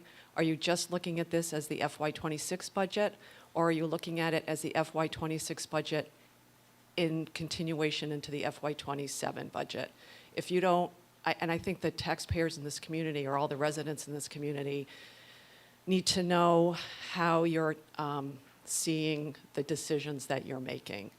And in that vein, I think you need to do a honest and transparent, I guess you could say, deep dive into how the FY26 budget is put together, how much funding or the revenues or expenses come from what pots of town government, the special funds that were used to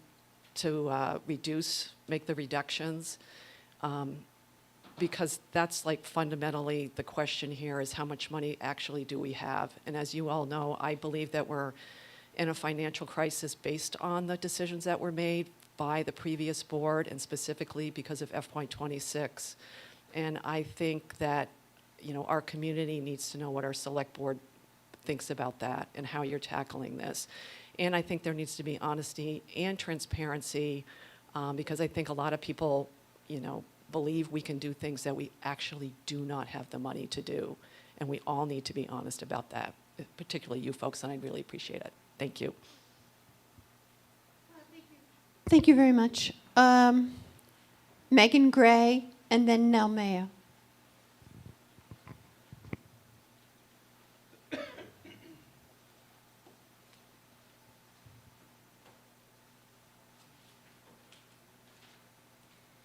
Thank you so much.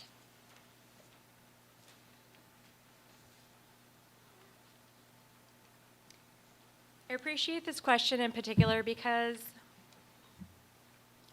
as I spoke to in response to the first question, nuance is important. We're in a time of flux and evolution, locally, nationally, and internationally, and we need to get creative.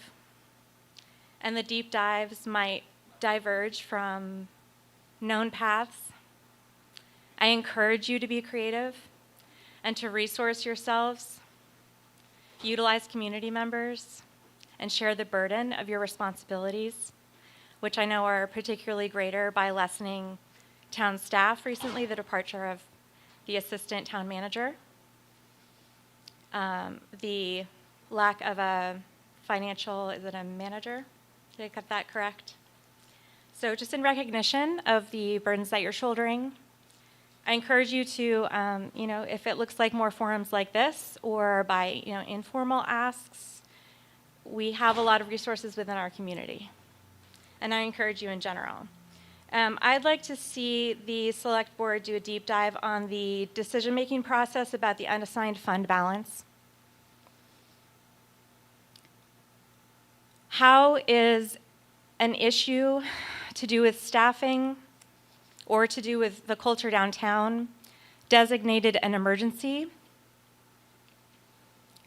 Can you look at ways of improving public communication regarding decisions and as far as possible?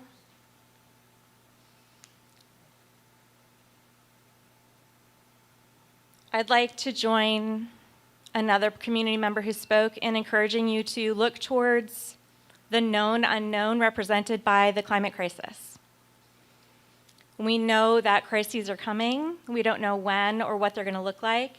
I see the red card. I'm just going to finish by saying that looking at the unassigned fund balance, I think it will be important to consider the known unknowns, so to speak. Thank you. Now, Mayo?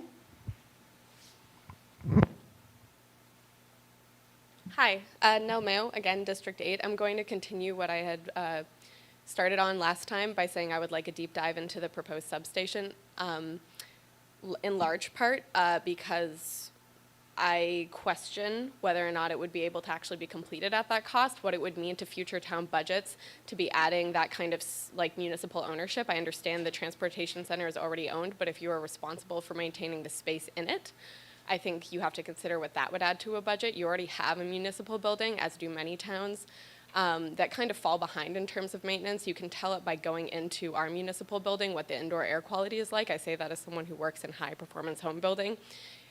You will encounter more and more increased retrofit costs. I think the proposed budget is probably unlikely, hugely speculative on my part, but I do. I think the fact that it's coming out of the revolving loan fund, but there's no plan to repay that loan, puts the town in an issue for future incidences where you might have to do that. At the first finance committee meeting that I attended on Monday, there was a discussion of how we are now going to expand the committee's responsibility into looking at funds, like emergency funds that had not been previously considered under our purview because they had not been used in this way. And now because of the way they're being used in the FY26 budget, we're going to expand that. I believe that's appropriate to say because it's public, they're public meetings. I also think that this is a broader topic, but I think it all relates to the budget. I think it's worth doing a deep dive into, I would call it continuation of care, because you can't have a functional, the point of a police force is to interject into crisis.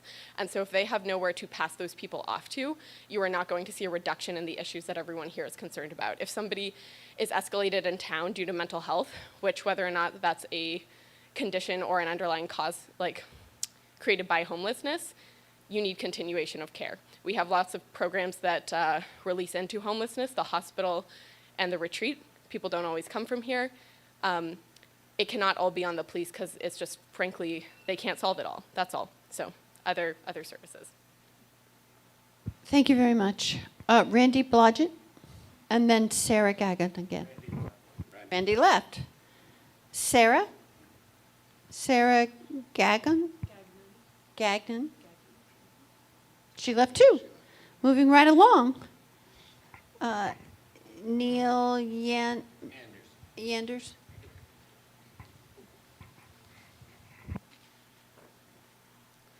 Thank you. My name's Neil Manders. I'm out in West Brattleboro and District 7 RTM. First of all, I want to be able to pass my house on to my kids. And right now, with the back taxes keep doing what they're doing, I'm not going to be able to because my kids aren't going to be able to afford the taxes. So we need to come up with some kind of alternatives. And I think you need to do some deep diving, probably not in this budget, because I think in this budget, you're stuck between a rock and a hard place. You've been given a budget that was developed, that was turned down, and you really don't have a lot of time to sit there and try to come up with a lot of creative, new ideas to meet a lot of what these people have been asking for. So what I would like you to really take a look at is what you've got now. I originally, at the town meeting, did vote for the entire budget, as much as I hated the 12%. You've got a problem downtown with issues going on throughout the downtown area. Take care of that with the police force, that BRAT plan that was already put in place. If you can reduce costs on that, great. But otherwise, I think you're unfortunately in a position where everybody expects you to do cuts. Cut this, cut that, cut this. You need to come up next year with ways to bring in rather than cut. And I think that that's imperative. I saw a quick article the other day, I was just telling Amanda, a person in town had been picked up for speeding. And they weren't angry, which was kind of good. Had a good conversation with the police officer. But what they were referring to is that the number of people who have been basically speeding around town, that has increased drastically. And there's a new income source for you. And not only, they don't even have to necessarily be Brattleboro residents. Coming off, where did I hear that before? Coming off from 91 and heading down Western Avenue at 50 miles an hour and being from Connecticut, that's a lot of money. So let's get a little creative here, folks. There are all a bunch of towns, places in town that are empty. Take a look at, we have homeless people who need a place to stay. What's happening to Home Depot out on Putney Road? It's been empty for years. I know they don't want us to use it, but you know, there are ways to get around that. So I leave it at that. Good luck. Moss Kaler? He's gone. Gemma Seymour? Hi, Gemma Seymour, District 8. I'm going to try and make this quick again. This is more of a general budget and policy wish, not specific to FY26. I want the Select Board to seriously consider a plan for a property tax structure that moves the burden of property taxes away from building values and toward land values. It's a truism of economics that what you tax, you get less of. If you tax productivity, you get less productivity. If you tax buildings and other capital improvements, you get fewer, smaller, older buildings and less capital investment, plus a lot of vacant lots being used for land value speculation. However, if you tax land values, you don't get less land because land, or in real estate terms, location, location, location, is a fixed part of nature that you can neither create nor destroy. When you tax the value of land in preference to the value of buildings, what you get instead is more, bigger, and newer buildings, buildings that are better supportive of modern ways of life with more habitable units per unit area of land that will lower the cost of living and the cost of doing business. You get greater capital investment and unleash the entrepreneurial spirit of the community to expand the economy.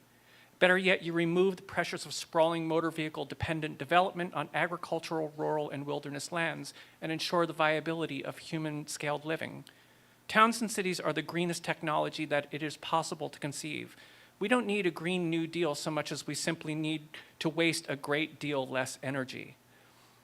A shift towards land value taxation is the key to creating the financial incentives towards redevelopment that are going to expand our tax base so that we can afford a sustainable future. As a municipality, we don't have control over all of this because the state sets at least some of it, but we do have control over parts of it, and we are currently in the middle of a proposed new town charter. If we are going to make this move, now is the time to seize the day.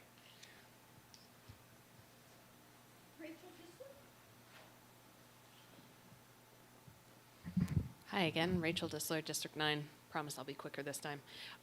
To piggyback on those who've come before me, I want to encourage looking at creative solutions for bringing in more income and realizing that I agree with Neil. I don't really know how we can cut much of anything from FY26, but looking beyond that, I would really love to see the Select Board take a deep dive into the potential for the establishment of an insurance buying district with our neighboring towns. If we were to get together, collaborate with our neighboring towns, and purchase the municipal insurance for municipal employees, or the insurance for municipal employees as a larger group, would that reduce the per person costs for premiums for the town? Would that reduce the cost of buying insurance for town employees?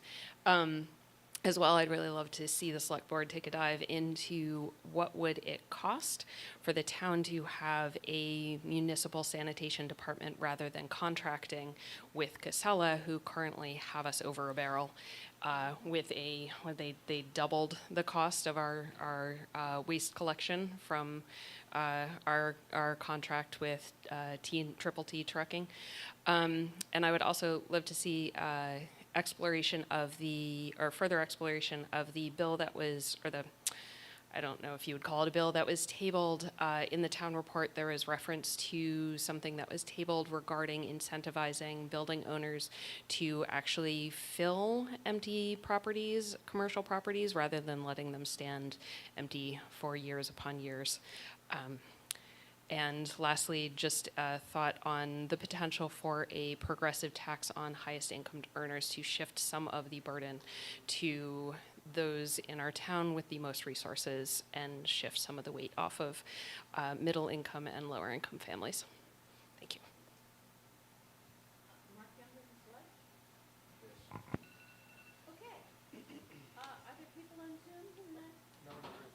Excellent. Okay. Question 3. The question 3 is, what do RTM members most want to see changed in the FY26 budget? Well, that is the question, isn't it? Okay, Ken Fay, 2 minutes.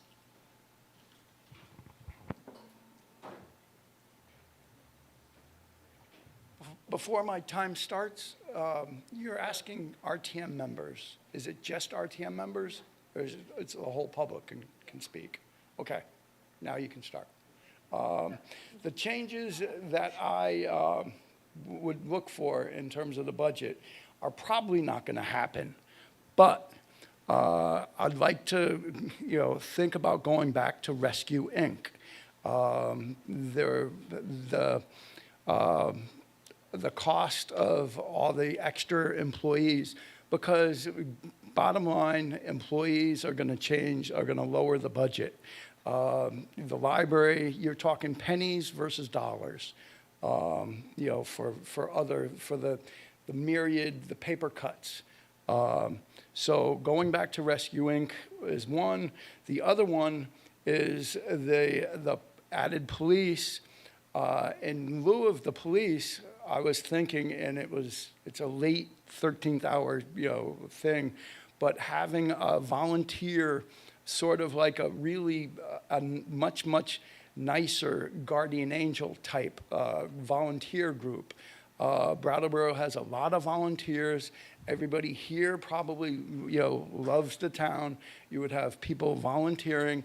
If people are feeling unsafe downtown, if you have a group of people possibly based at the DBA office, anytime you want, an escort downtown, you would have a group of people saying, I'll get this one, I'll get that one, and walking them to their car, to the store, probably not carrying the gifts, carrying the packages. That would be going too far. But something like that, it's not going to happen maybe next year, but no, it won't happen next year because you want to get them early. Anyway, thank you. Take care.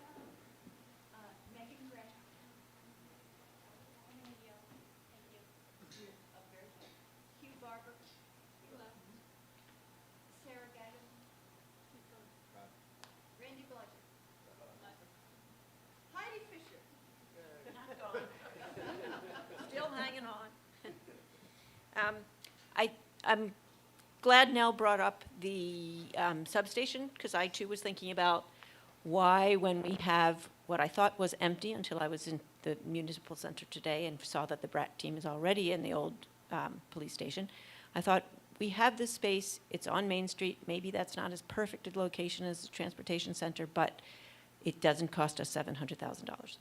So why not put that aside for now and say we can't afford $700,000, even though it's from the revolving fund. Those funds could be used for something else that we do need, that people have expressed tonight, or other ideas that might work better.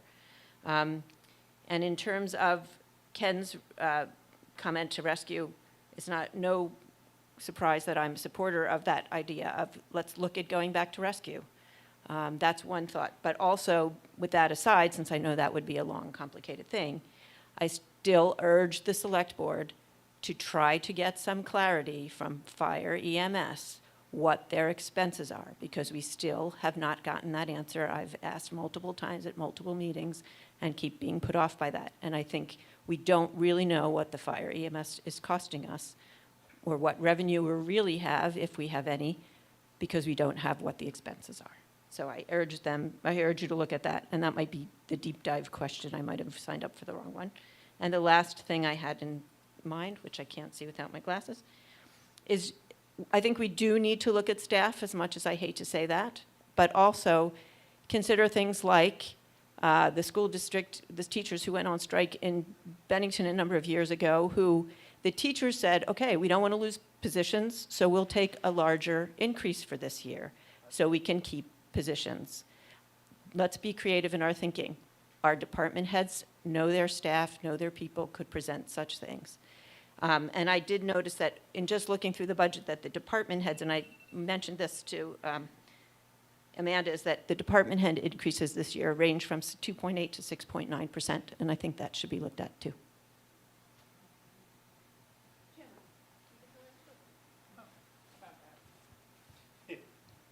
I have been trying to bring this up ever since RTM as a direct rebuttal to what Peter was asking at RTM, in that he felt that we weren't really giving the select board any direction at all by voting down the budget, but then also voting for other things.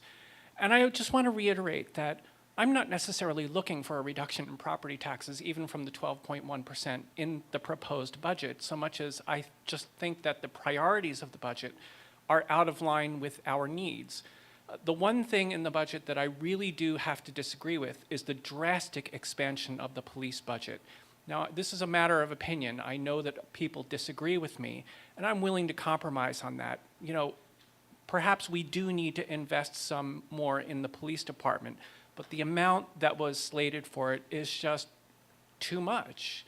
And the other parts of the budget that are causing these drastic increases are not as flexible. We cannot get rid of trash pickup.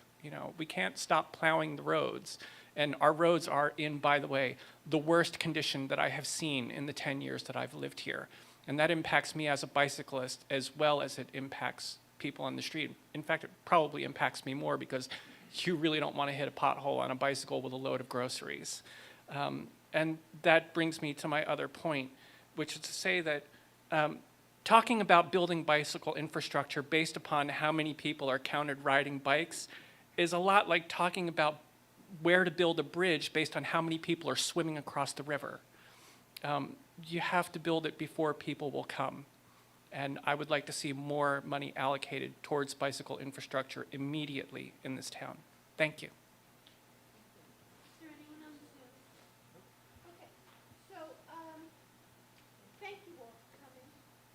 Thank you all for coming. Thank you all for staying. I appreciate the questions. I appreciate the comments. Right now, what's on our agenda is Select Board wrap-up. So I would like to offer the microphone to my colleagues if they'd like to make a comment.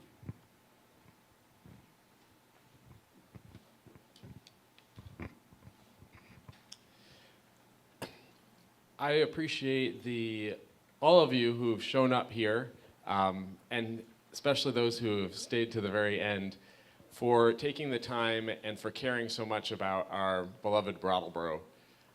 Also want to thank the folks who are participating from home.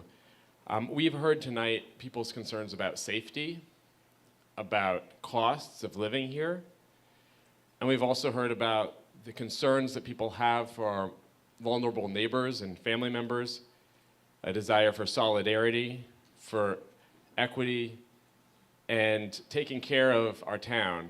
There's that sense of love for Brattleboro that I hear from all the people who are speaking, whether there's fear that we hear or whether there's excitement, there is that love. And one thing that I think we can come together around is the desire for fiscal responsibility, for planning, for having processes where we build trust. So I look forward to looking more closely at what the Representative Town Meeting Finance Committee has put together, their recommendations. For instance, looking at what is the impact of a 12% tax increase this year on next year's budget. What's that going to look like a year down the road? Because are we looking at another 12% tax increase? Or are we looking at a 3% tax increase next year? Or is it going to be 20%? Like, that's information we really need in order to evaluate this budget that the previous select board passed. We really need to be able to look at what the impact of our decisions today is on tomorrow. So I'm so glad to hear that interest in planning and fiscal responsibility in this community, and that's something that across the political spectrum, no matter what your views are on human services or police, I think that we can come together around is that taking a hard look at what is the impact of this year's decisions on our taxes next year. Finally, I just want to thank Oscar for having proposed this listening session. Just last week he proposed it, and I really appreciate how quickly the select board came together and supported that proposal, how we how this was organized. The town manager and the town staff helped make this happen, the library staff, and all of you who participated and shown up. To me, that's a sign of a really strong community of people who really care. And I'm excited to get to work. I know folks have been telling me about how, oh, I don't envy you, and this is a hard road ahead. But this town has been through a lot, and we're going to be able to get through this budget process. Thank you. I just want to also thank you all for participating. It's been nice to just sit here and listen. I have 7 pages of notes in pretty small handwriting that I'm going to have to think about for the next 48 hours. But we will be meeting again on Thursday, and I think some of the general budget discussion people want to hear from the board will happen at that meeting. So I'm looking forward to that. Thanks again.